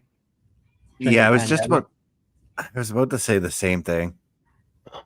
The font and everything in their names too looks exactly like Cesaro's. It was just a little bit more black and dark green like DX, but it was it just reminds me of a lot of it.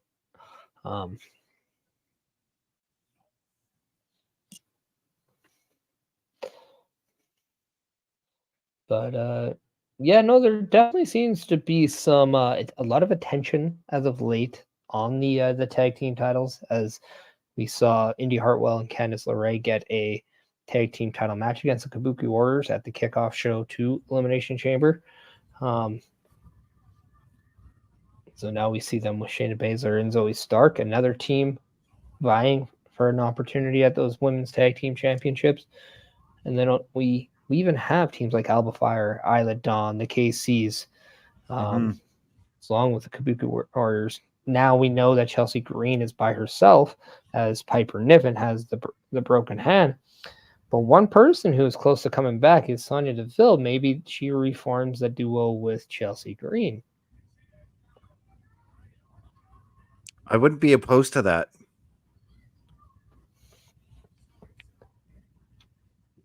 Because Sonya has a claim when she comes back that she didn't lose the tag team titles.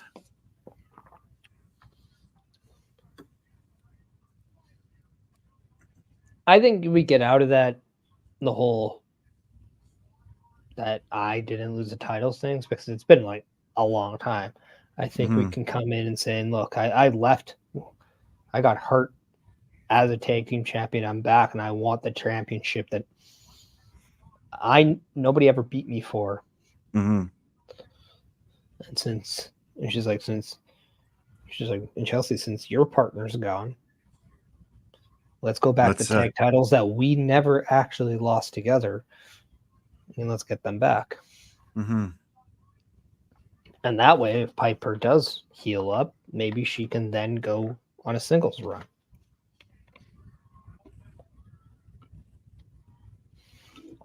Or they freebird the tag titles, which has never really been done on the women's side. No.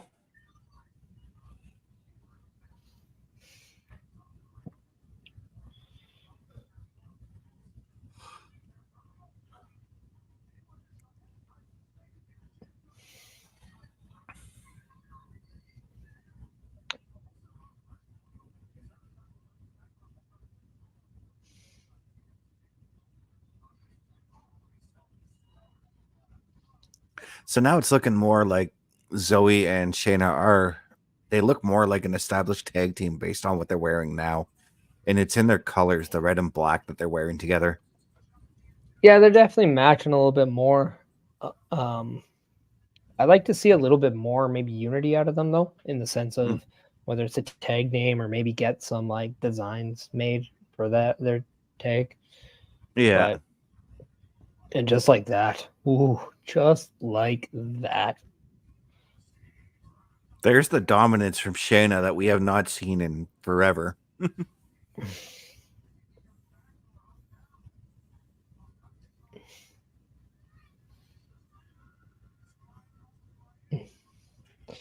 it kind of had to be expected that they were going to go that way, given the fact that Indy and Candice just had a tag team title shot. Yes, they fell short.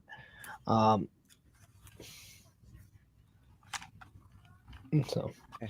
here comes Bubba's boy. The winner of the 2024 Elimination Chamber match from Saturday's Perth, Australia show, Drew McIntyre, aka DM Hunk, will be coming up after this commercial break.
So why is it that we get quiet during the commercials tonight?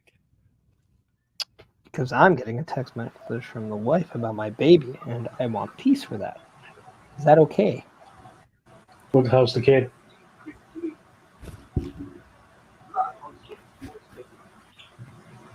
But he's You fat. totally. You muted yourself for that, Parrish. I know I did. I did that intentionally.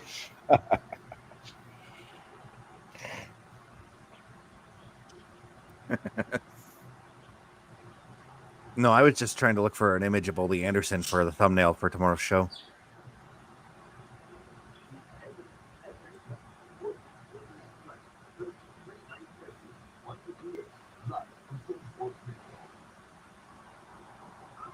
Why are you so quiet there, OMD? Because I've really got nothing to talk about until we get back to Raw. Just wanting us to do all the heavy lifting during the commercial breaks. I get you. I get you. You could have just speculated on something. I could have, but I've got nothing to speculate on because we speculate on it throughout the show.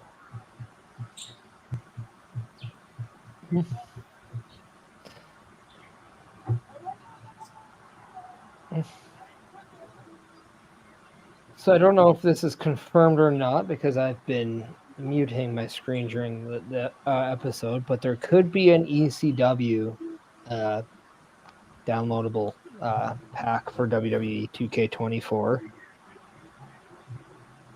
And it could be involving the Dudley Boys and CM Punk. There is a sort of confirmation on that. There was an image released that had like a bunch of like random images pieced together that hinted at They showed who it the earlier. DLC wrestlers are. They showed it earlier tonight on the show. One of those was also Lyra Valkyria. The Honky Tonk Man was also mentioned. There's actually As was quite a number of Mr. people. Perfect, Lex Luger, Scott Steiner.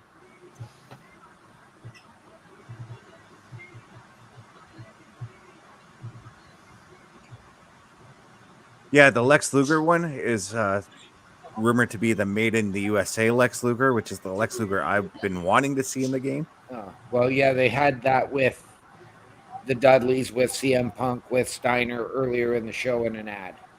Mm-hmm.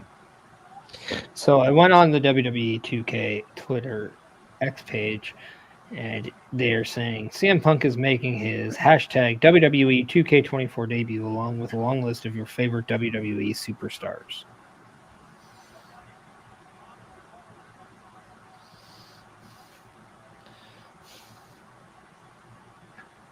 So CM Punk is official, going to be a part of WWE 2K24.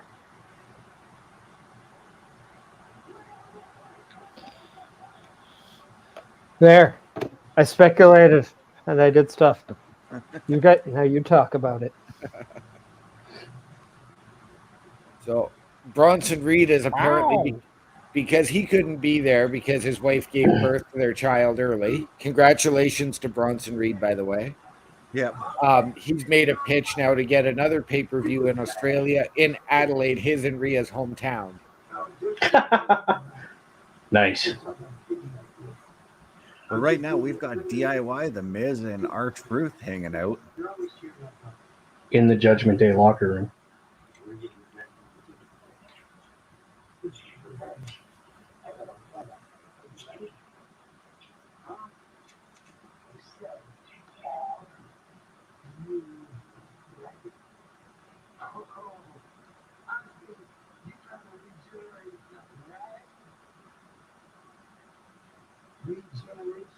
I think that was a mock-up of Judgment Day's locker room by R-Truth.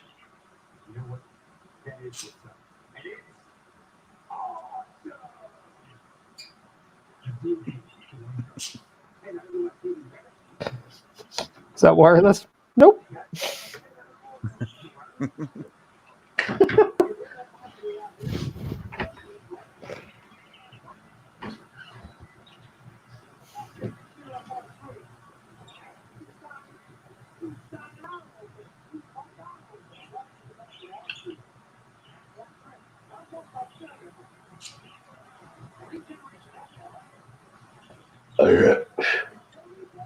Excuse me. of all times to hit the mute button, that couldn't have been one. I thought it was muted.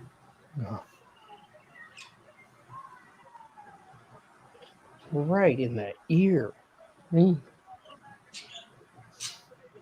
Yeah, that's going to get us canceled, you know. Where?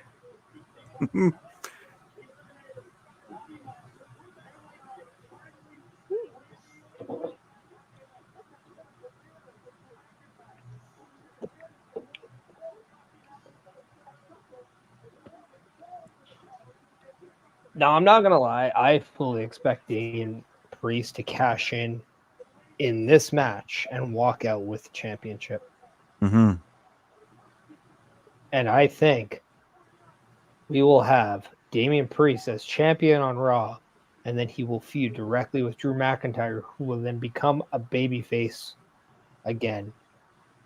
Because people will actually feel sorry for him that the moment he had got taken away.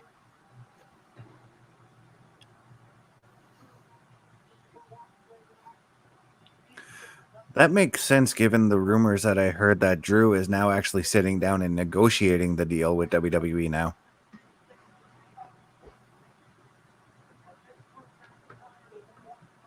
But I do hope that if they turn Drew babyface, that he keeps the persona he's doing now. See, I Well, think His with the persona reaction, really hasn't changed, though, has it? I think It feels like he's gotten a little bit more savage to me. I think with the reaction Judgment Day have been getting lately, and even earlier tonight, they're going to be the baby faces if Priest cashes in. You think Dom's going to be a babyface given the reaction he got tonight? Twice?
Looks like Seth is wearing pajamas right now.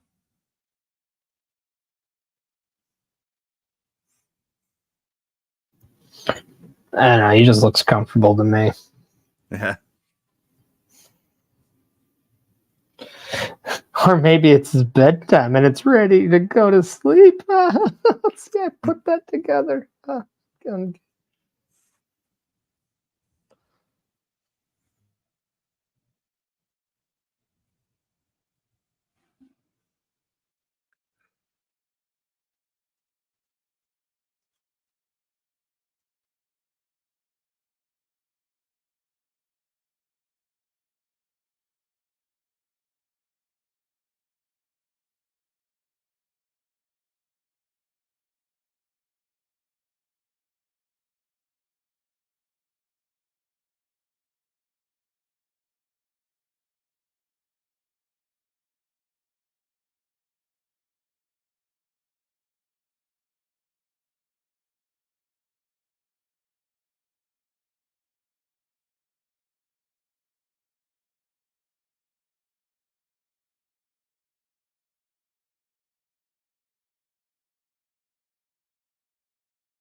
Is it Monday Night Mommy or Monday Night Rollins? I am confused.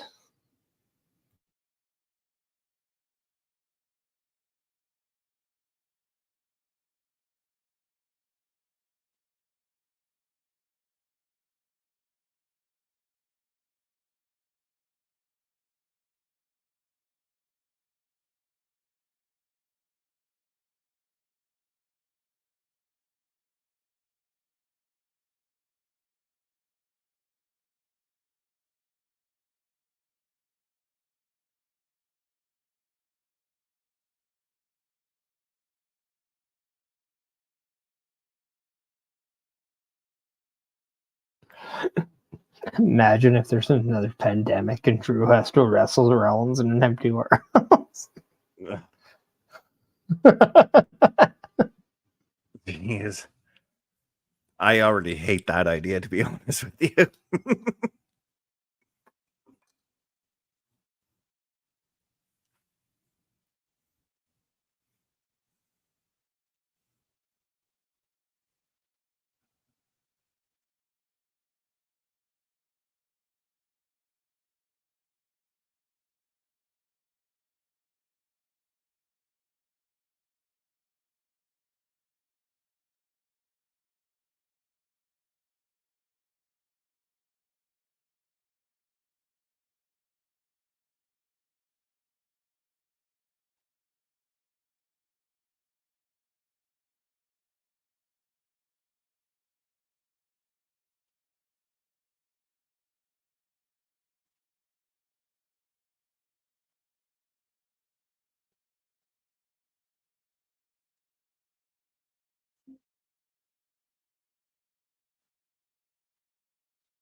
That promo was fire.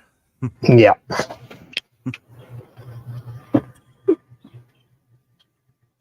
It's almost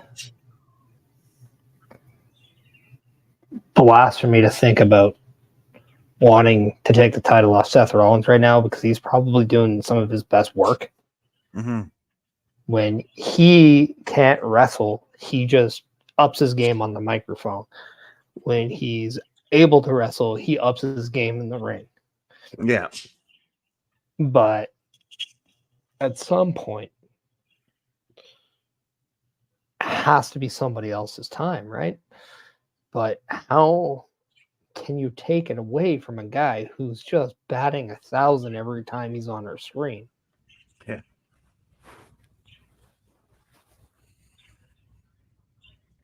But Chris, I think just of this sent you the link for 4 DLC packs for 2K24. All right, I'll look at them later. But yeah, that promo just kind of painted a scenario for me. If we are getting Cody and Seth taking on Rock and Roman, I really think we're getting Seth wrestling 3 times in one night. I think we're getting that tag match. Then we're getting Cody or Seth and Drew. Then we get the cash in. The cash-in might not even be on Seth Rollins, though. No. Well, I know, but I'm just that was a scenario that I painted in my head where, Yeah. let's say he is successful over Drew.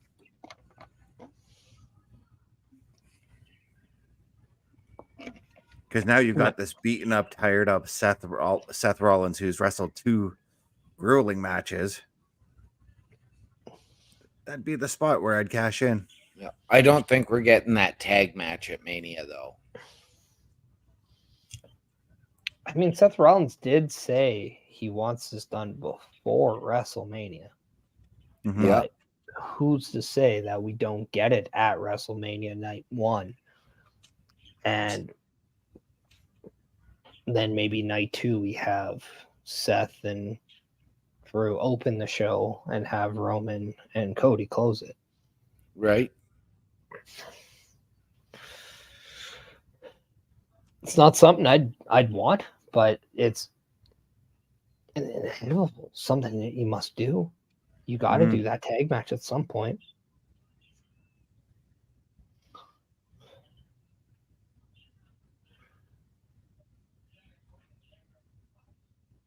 But I'll paint you another picture. What if we see Seth Rollins come out of WrestleMania still champion? Cody Rhodes comes out as a champion. We go to the next PLE and we see The Rock versus Cody Rhodes for that championship, and we see Roman Reigns versus Seth Rollins for his championship.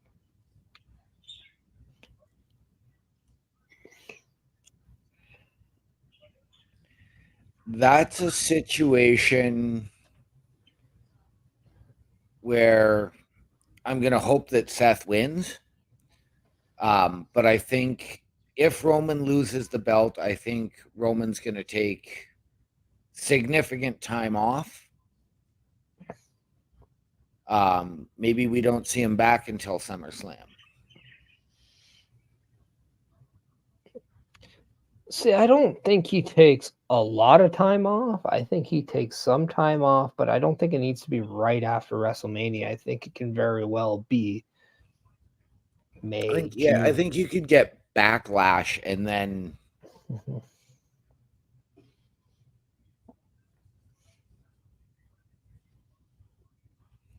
and then maybe have him return at SummerSlam, or even wait until Bash in Berlin. Yeah, because for Backlash in Paris, I think you want to keep Roman around again, just as somebody who can push the tickets, you know?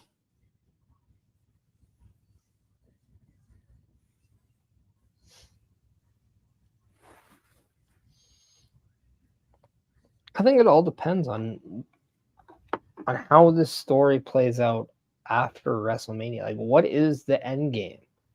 Mm-hmm. It's so funny because you hear a lot about and I know I just said the word endgame, but you've been hearing a lot about, The Rock, Roman, Seth, Cody all being compared to Marvel characters. Well, and keep in mind, Seth does have his movie coming out, so is he going to want to take time off for the premiere for that? And that's why it's always funny when people are like comparing people to certain characters. But I just see this, and I'm this promo here. How is Seth Rollins if you're going to compare this to Marvel? How is he not the Doctor Strange in this scenario? He did When kind of carry he's- that vibe. Right, like when he's the guy that envisions everything, all these scenarios. Wasn't it not Doctor Strange that told Iron Man that there was multiple scenarios where they beat Thanos, or that they could against Thanos, but only one where they won? So to me, this is very intriguing if they are carrying any similarities to the Marvel stuff. I don't think they are. I think the stories just happen to align very closely, but I don't know. There's something about WrestleMania not being the end game. In fact, I think WrestleMania is really just the beginning of where the story truly picks up.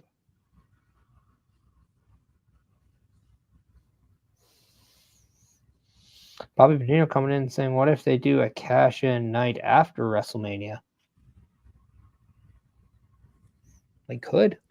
Very well. Very easily. I mean, Damian Priest just has to cash in the contract before this year's Money in the Bank. As we are seeing in the ring a former Money in the Bank winner in Liv Morgan set to take on Nia Jax.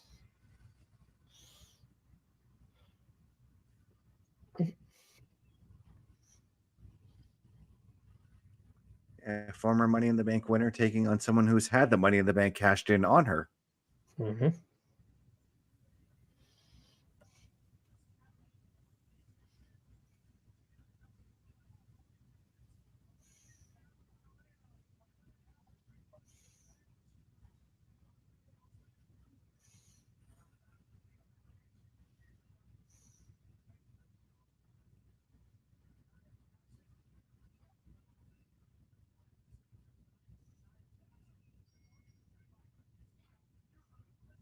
Part of me is expecting to see Becky come out and retaliate from what Nia tried to do to her earlier. Yeah, I definitely see Nia potentially costing, or Becky potentially costing Nia the match here. We saw Liv win or defeat Bianca, or sorry, eliminate Bianca with the roll up. There's no reason why same thing couldn't happen here. Right? Leeds is coming in saying, you think some poor poodle died for Nia's hairstyle?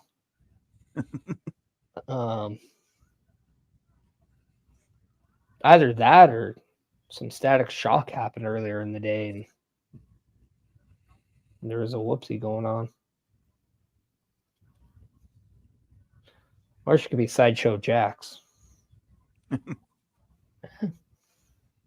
She could be channeling her inner Monica from Friends. Oh, I hope not. Oh,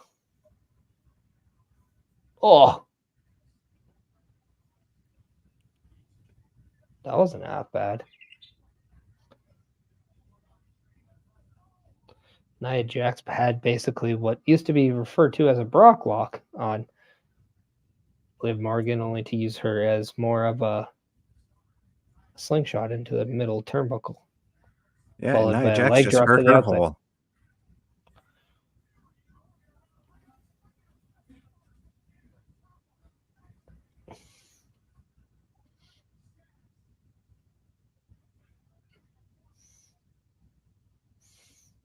When she takes a bump on the outside. And now we're at commercial. I'm surprised Nia took that bump. Normally it's just a push and then into the announce desk, and Yeah, that was a full-on back bump she took. yeah, she took it. Yeah, It it was could be nicely done too. bit humid. Yeah. Yeah, they are in San Jose. San Jose's been known No. to be a pretty humid place. So Well, Cali Says in who? general.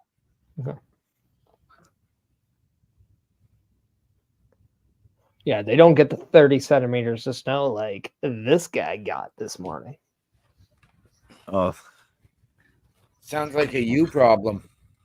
Why? I got to make snowballs and throw it at people I don't like. So, there you go. Yeah. Making lemonade out of lemons there, eh, Parrish? Nope, I was making snow cones out of yellow snow.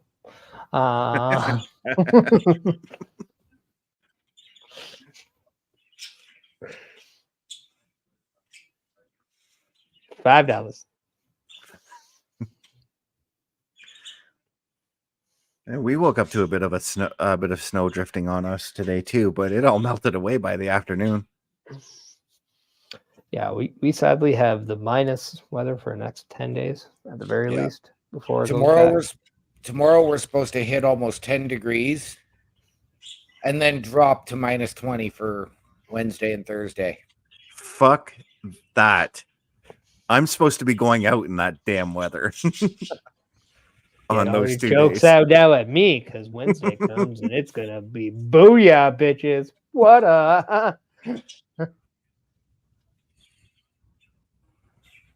Yeah, there's supposed to be like a polar vortex rolling in over us. a polar bear will just come and just be like, oh, ha, ha, ha, ha. And he will mess up your day.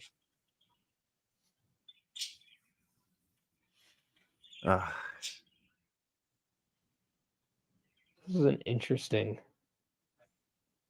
A golf commercial.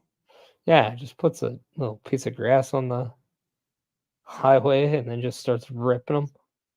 Like, one, come on, bro, you're using the car path as an advantage here. It's not really helping the club out in the selling of the club. Google former shot goes had nothing to do with all the bounces on concrete.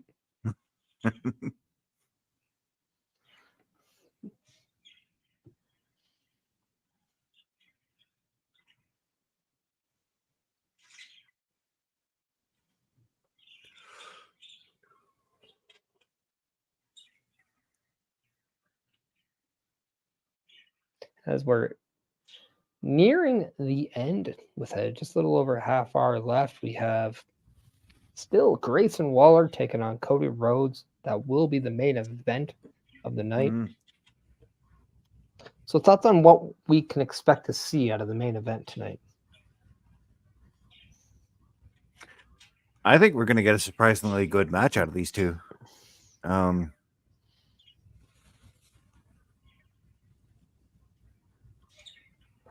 Are we going to see anything of detail in? Are we going to see anybody run in or? Yeah, I'm trying to think. I'm thinking we're going to get Austin Theory and then Cody's going to hit the crossroads and Theory's just going to be like, yeah, you can take the pin.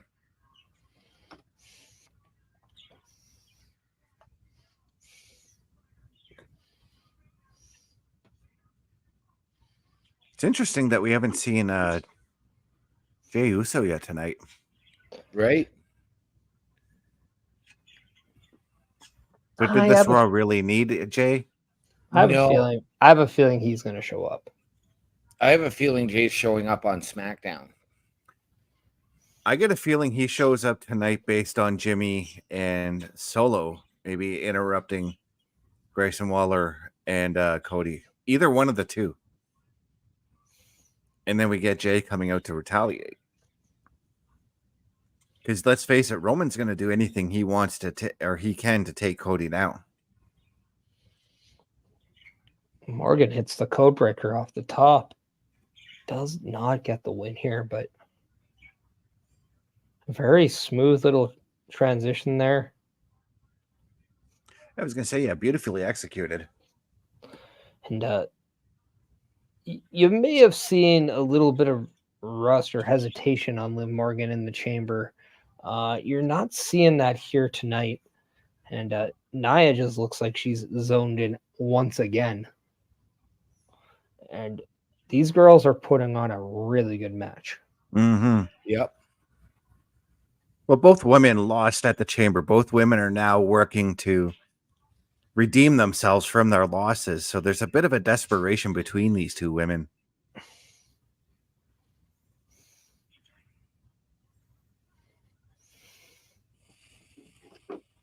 And there's what I thought was going to happen. And kind of a nice that it's not it's like just a no finish, no contest now, even though it's technically a DQ win for Nia. But now it gives Liv Morgan a reason to want the match again. It gives might be a little bit of animosity between Liv and Becky, because Becky now has cost her a match. But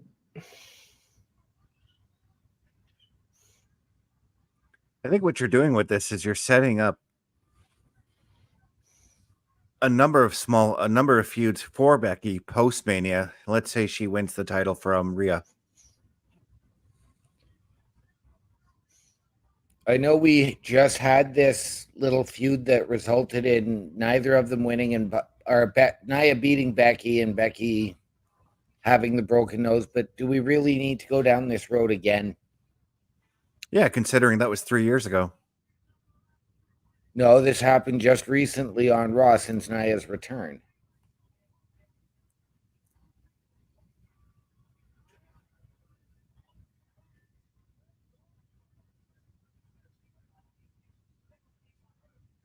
so I don't know Plus, if you we have guys yet to see noticed, Becky. but Paul Heyman walked behind this interview on his cell phone. So Paul Heyman is in the building.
That was beautiful that they did that, considering everyone found out in the middle of Raw.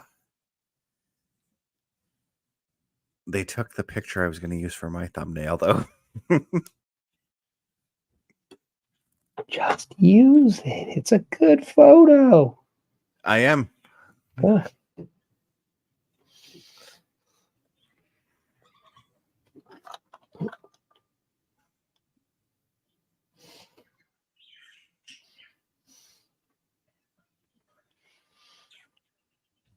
So as of right now, I could say that the segments that I see that I saw in a where they followed suit to a T so far.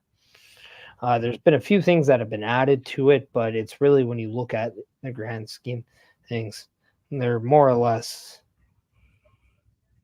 it's all there.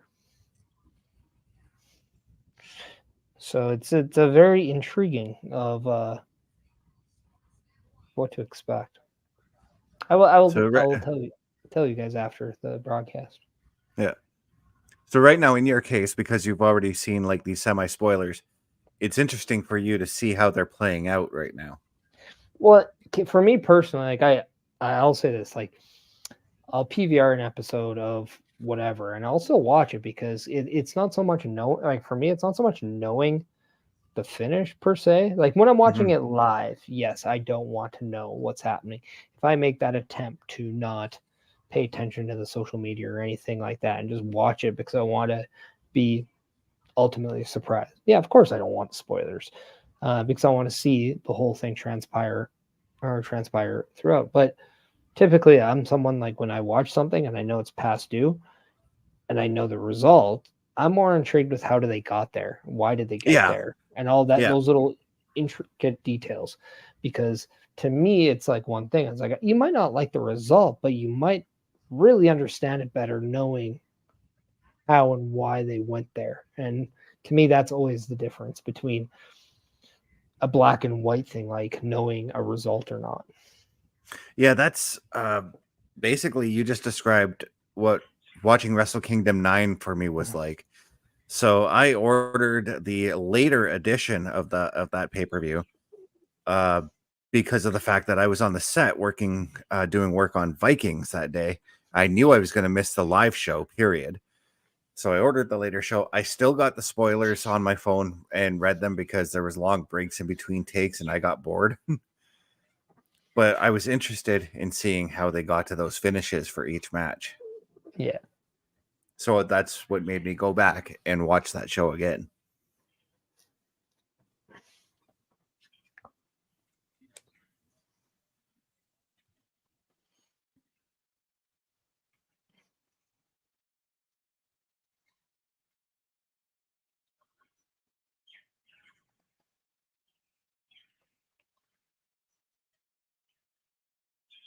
Also, I just want to give a shout out to Pete Leeds. Thank you so much for following the Twitch channel. We appreciate it. Bringing the total up to 98.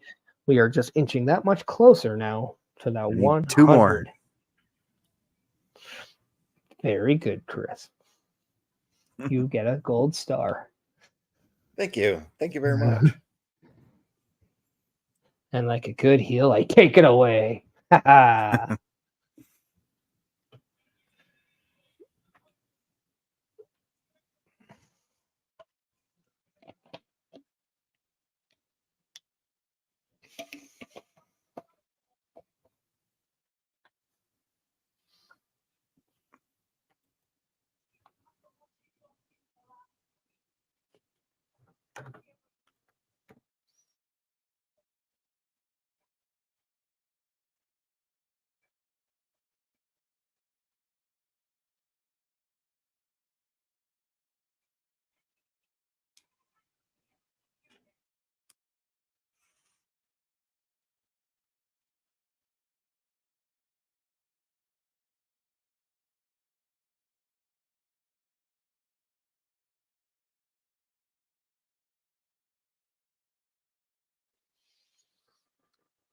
Told you she wouldn't have been happy. Well, I mean, the look on her face before they faded from that segment said it all, you know, or from that match, I should say. But Jackie Redmond having Jey Uso on our screen right now, but will also be appearing on Jackie Redmond's podcast.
Main event time.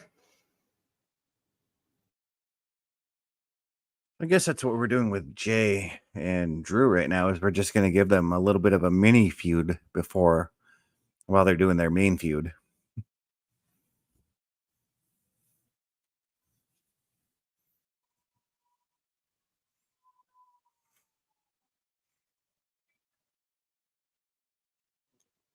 Is this not new theme music for Grayson Waller? It sounds different from what he used to have.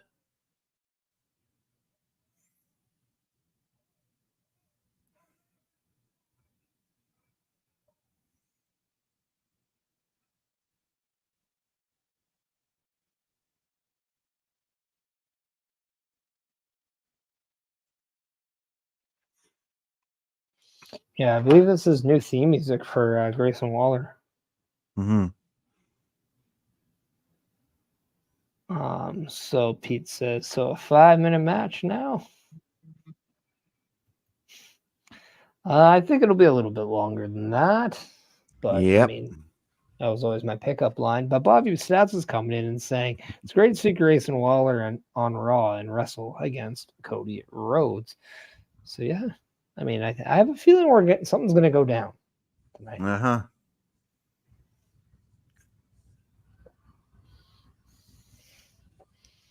I mean, just think, in 7 weeks, we're doing the Raw after Mania. That's going to be a busy weekend for moi. Oh, yeah.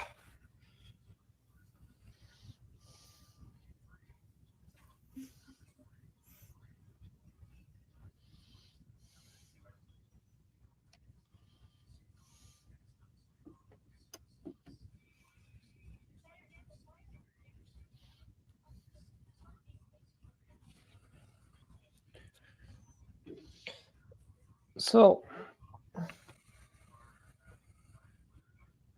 we could. I'm just thinking of something.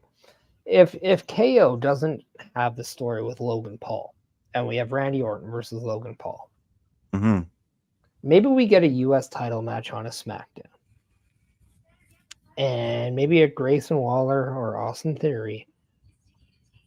They prevent Kevin Owens from winning the match. And maybe there's a spot where if Kevin Owens doesn't win, he can't challenge again for the U.S. title. As long as Logan Paul. Okay. I can get behind that if it would lead to a tag match at WrestleMania with Grayson Waller and Austin Theory versus KO and somebody of his choosing. And that guy could be the rumored Stone Cold Steve Austin.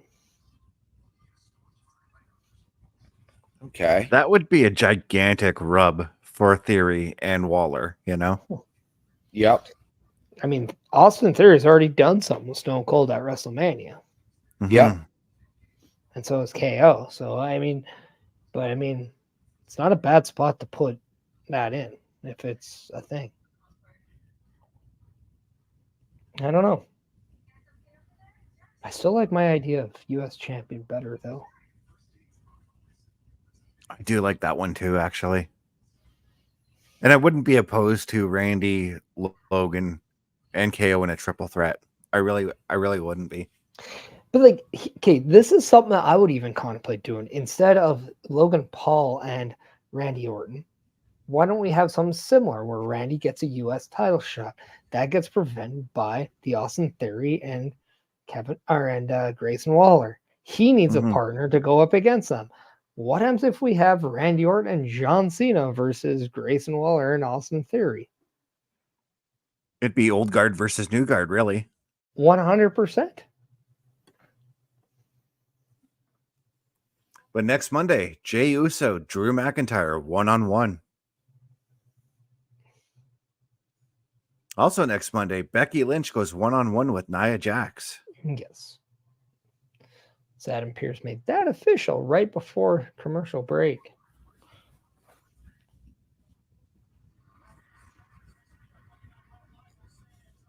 WWE World at WrestleMania is April 4th to 8th.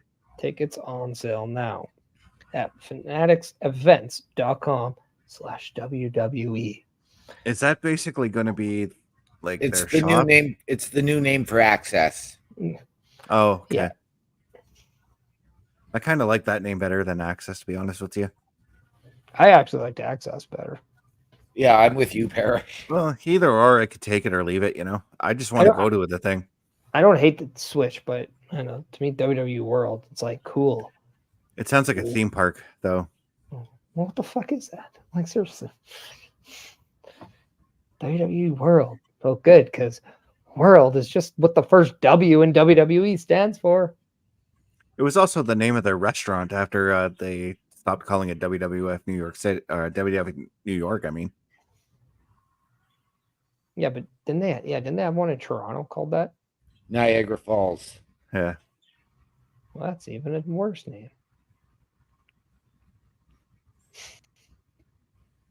And they had a drop zone leg ride there called the Pile Driver. Yeah, that I know. I actually did that.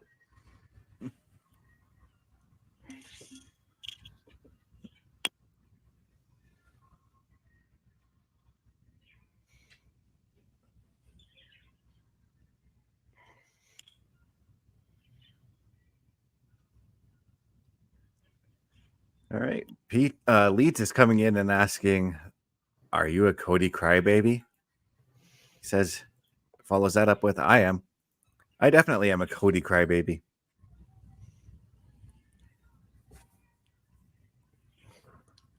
I am. I would rather have Cody than Dwayne. So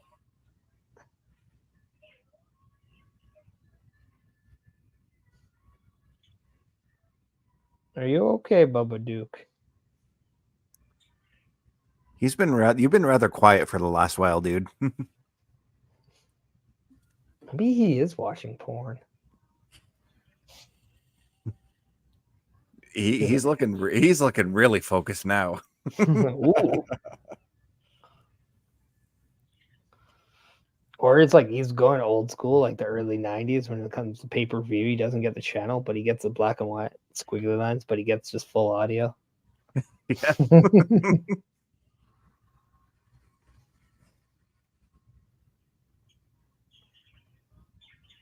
Yeah, I saw the hand placement on that, Bubba Duke.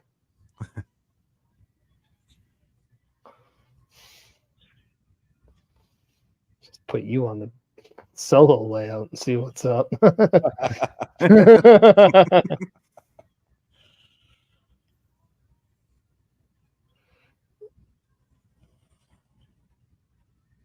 Am I the only one that thinks Grayson Waller is putting in an ass to be a part of Cool Runnings too?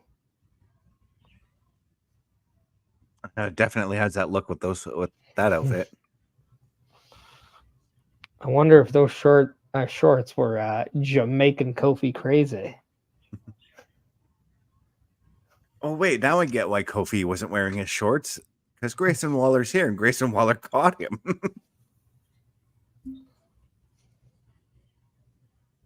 I mean, seriously, Kofi's shorts do look like something that came out of Grayson Waller's locker. It's something I could see R-Truth have, not Kofi. Yeah.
Bit of a slow start to this match as we're heading to our first commercial break during this match.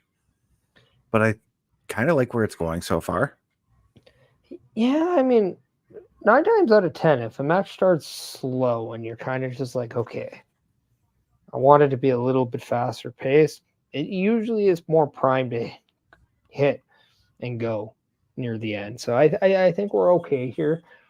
I think that was more of a just, feeling each other out and kind of just, just kind of like it I believe it's their first match together. So Yeah, I see where you're coming from on that one. It's definitely the feeling out process and trying to get to know each other in the ring, before, getting into the bigger spots, yeah, and like, we know what the spots are, so Mm-hmm. like we're not going to be surprised. We're just, you want to see a good little story in this match. But is Grayson Waller maybe going to be that little bit of a pawn for something bigger tonight? And that's what I'm wondering, because as you said, Paul Heyman was seen lurking around backstage there. Just as Leeds is saying, Logan Paul is backstage. Hmm. Interesting. So yeah, I'd say Prime once, and all of a sudden Logan Paul appears. It's like Beetlejuice.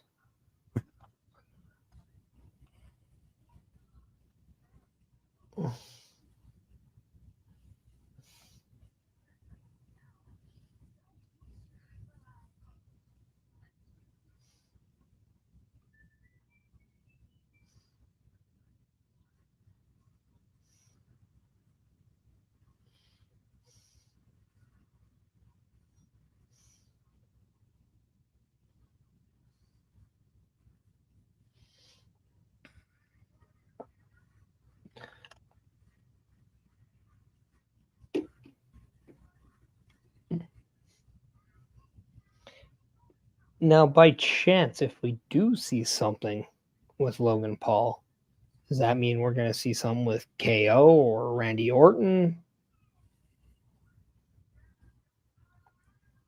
I don't know.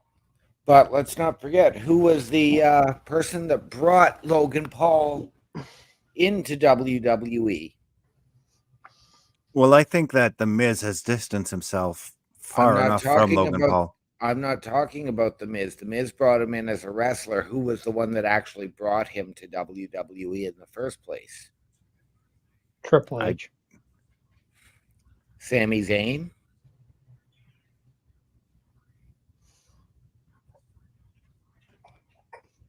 Yeah, when did Sammy do that? I don't remember. WrestleMania. Or no, it was on SmackDown when he was going through his whole there's this conspiracy against me, and I've written a documentary. I'm bringing in Logan Paul to show it. But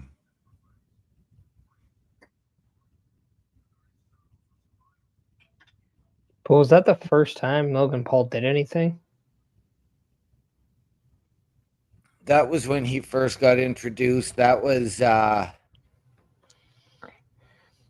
leading up, and that led to the WrestleMania, I think, where Owens stunned him, which is why he said you were the one to stun me, and you're the one who essentially brought me in to start learning this business so that I could come back and get you.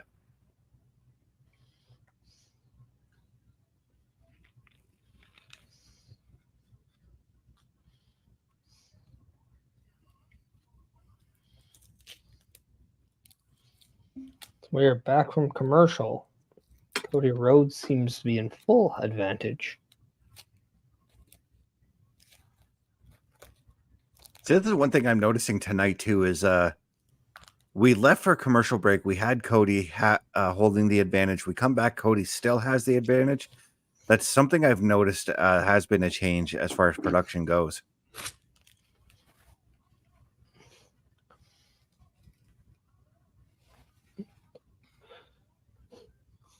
Yes, Cody Rhodes has now taken a shot at Austin Theory.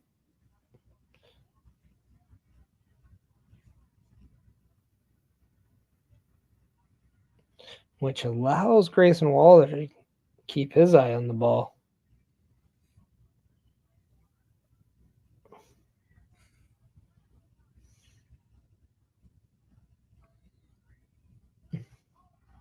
So I'm going to backtrack on our comments here a little bit. I don't know if this was posted yet, but we got a Kobe Bryant coming in here and saying, "Hey guys, long time no see.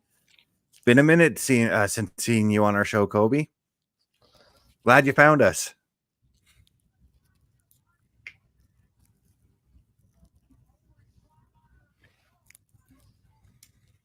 I was going to say But I we don't just ever remember a Kobe Bryant coming in and joining the show.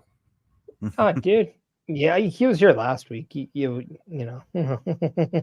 yeah, you were you know the cute. show I you mean- weren't on. Right. But no, he's coming on our Turnbuckle Talks on our old channels and whatnot. Oh, okay. But this match coming to an end, and we still have about 10 minutes left of show to go. Mhm. That's a nice little visual. So Lee, you weren't far off with the 5 minutes.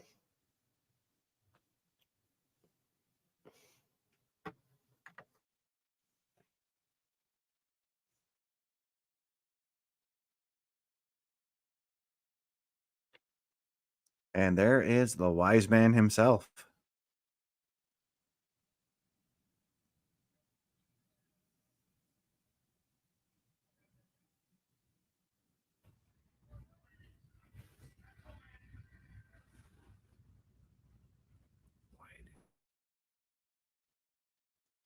Is that wrong? I almost bought a shirt that looks just like his suit today. Well, you did say you were looking to buy suits at some point, so Yeah, but just a shirt, not a suit.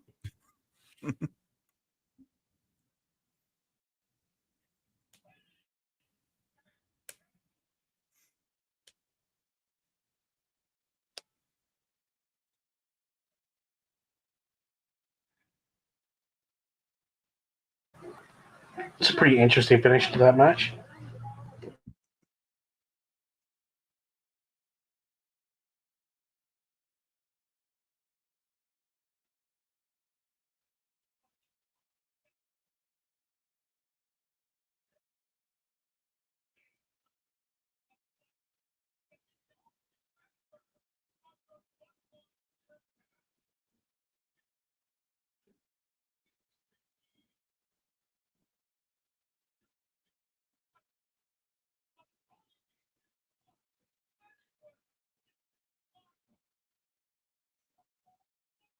So the guy in the middle behind Paul Heyman used to be on Tough Enough during one of the seasons.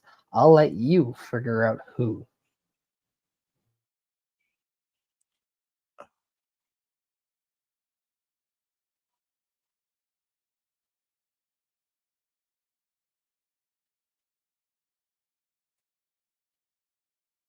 he kind of looks like Greg from season 1.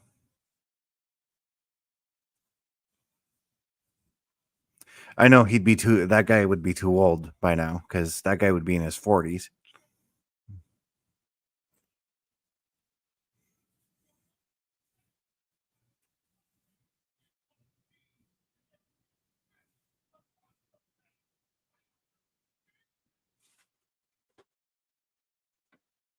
AJ Kirsch. Oh, yes.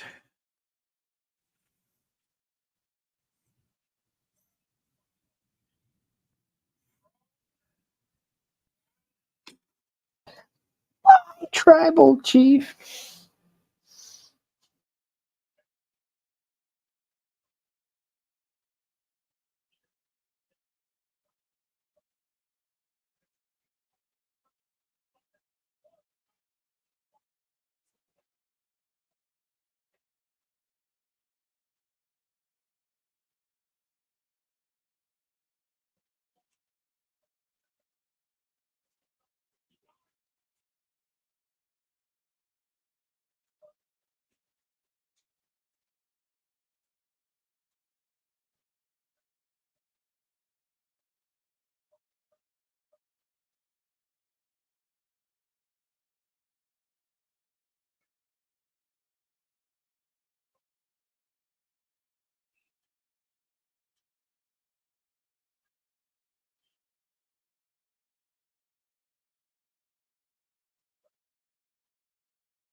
Well, that's a very anticlimactic way of ending the show. I did like that promo though. I did too.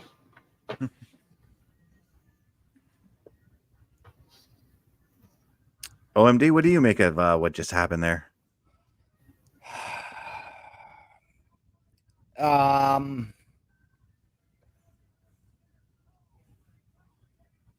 Really, I don't know. I think it would have been better had they actually had a face-to-face in the ring, as opposed to this whole, okay, it's a setup. So I wasn't overly thrilled with it. That was Cody keeping his head on a swivel, knowing how the bloodline acts. Oh, I know, but I wasn't overly thrilled with that. So yeah, they definitely said Paul Heyman their leads.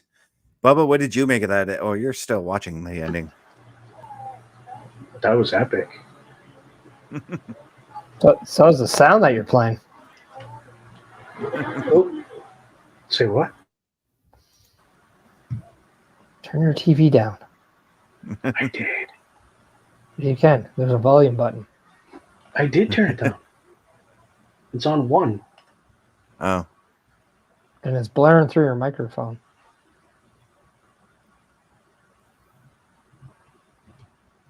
Anyway, Christmas.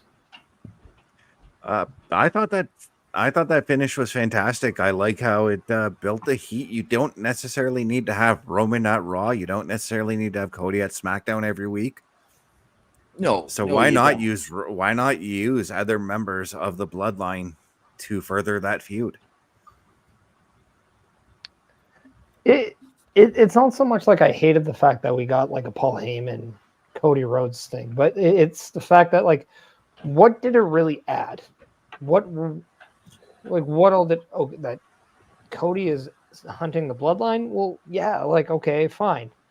They're making him to be more of the aggressor, which is fine. You kind of had that, but like you could have done the exact same thing 2 days ago in Perth. To me, it just felt very anticlimactic, to the sense of it.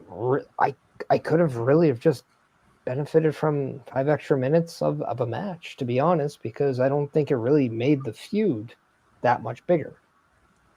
Yeah, I mean, I suppose you're right there. I mean, we could have done the Cody and Seth on Grace on the Waller effect at the PLE, but we could have had Paul Heyman come out and do a face-to-face with the both of them, and then have Cody and Seth clean house, you know? Yeah, like if I was to do something different, I would have had that exact same thing, but instead of the 3 guys, maybe you do bring out Logan Paul, and maybe you do have Grayson Waller, you do have Austin Theory, and they're the ones instead of the 3 Muppets in black. And when they do that, maybe that's when Seth Rollins comes in to help fight these guys off. Yeah. And that way it stays a little true. And then Paul Heyman, you ended with him, call Roman, call Rock.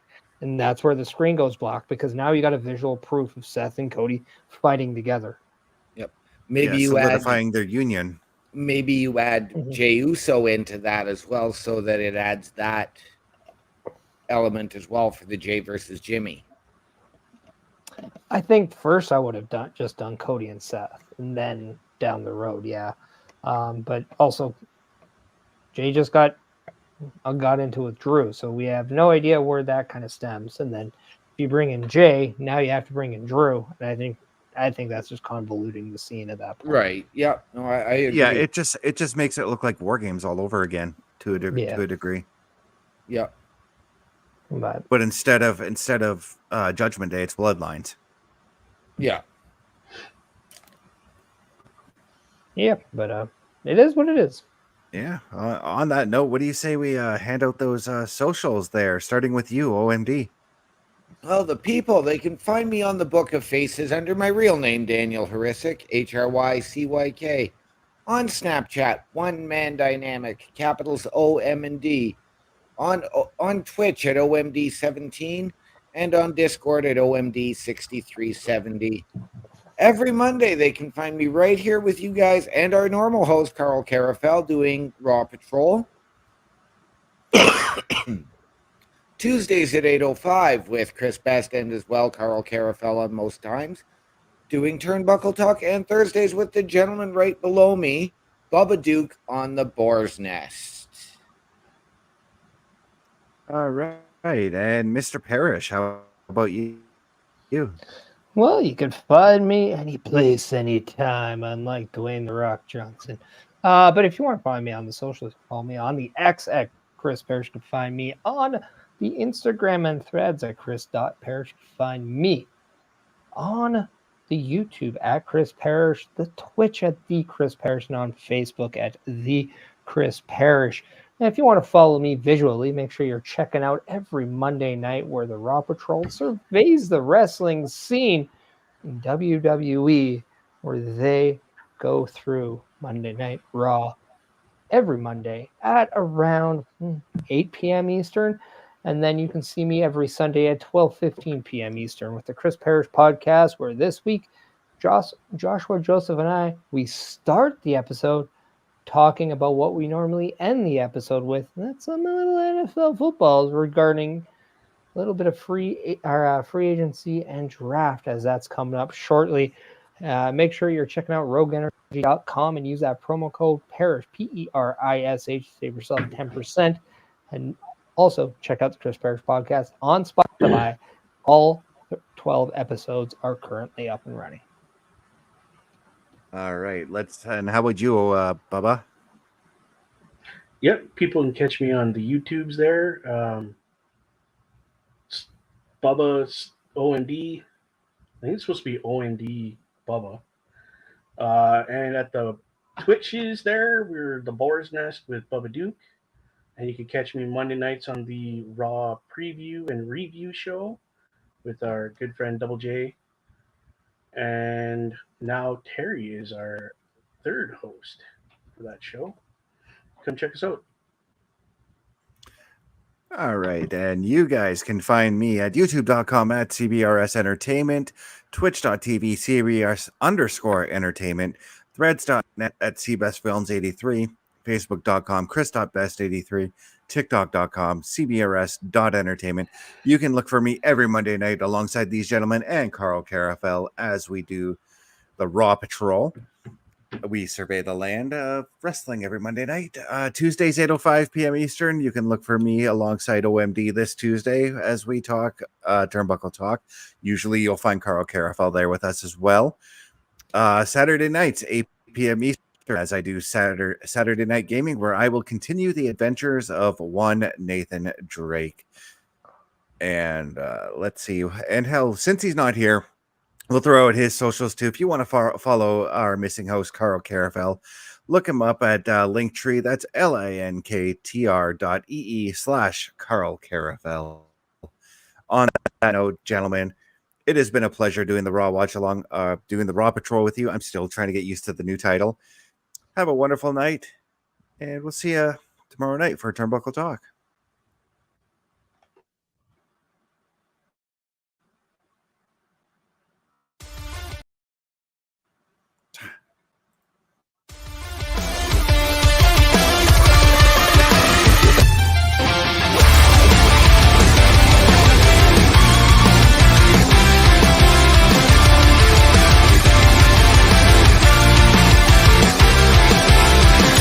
Always found my own direction. No one can pull me out.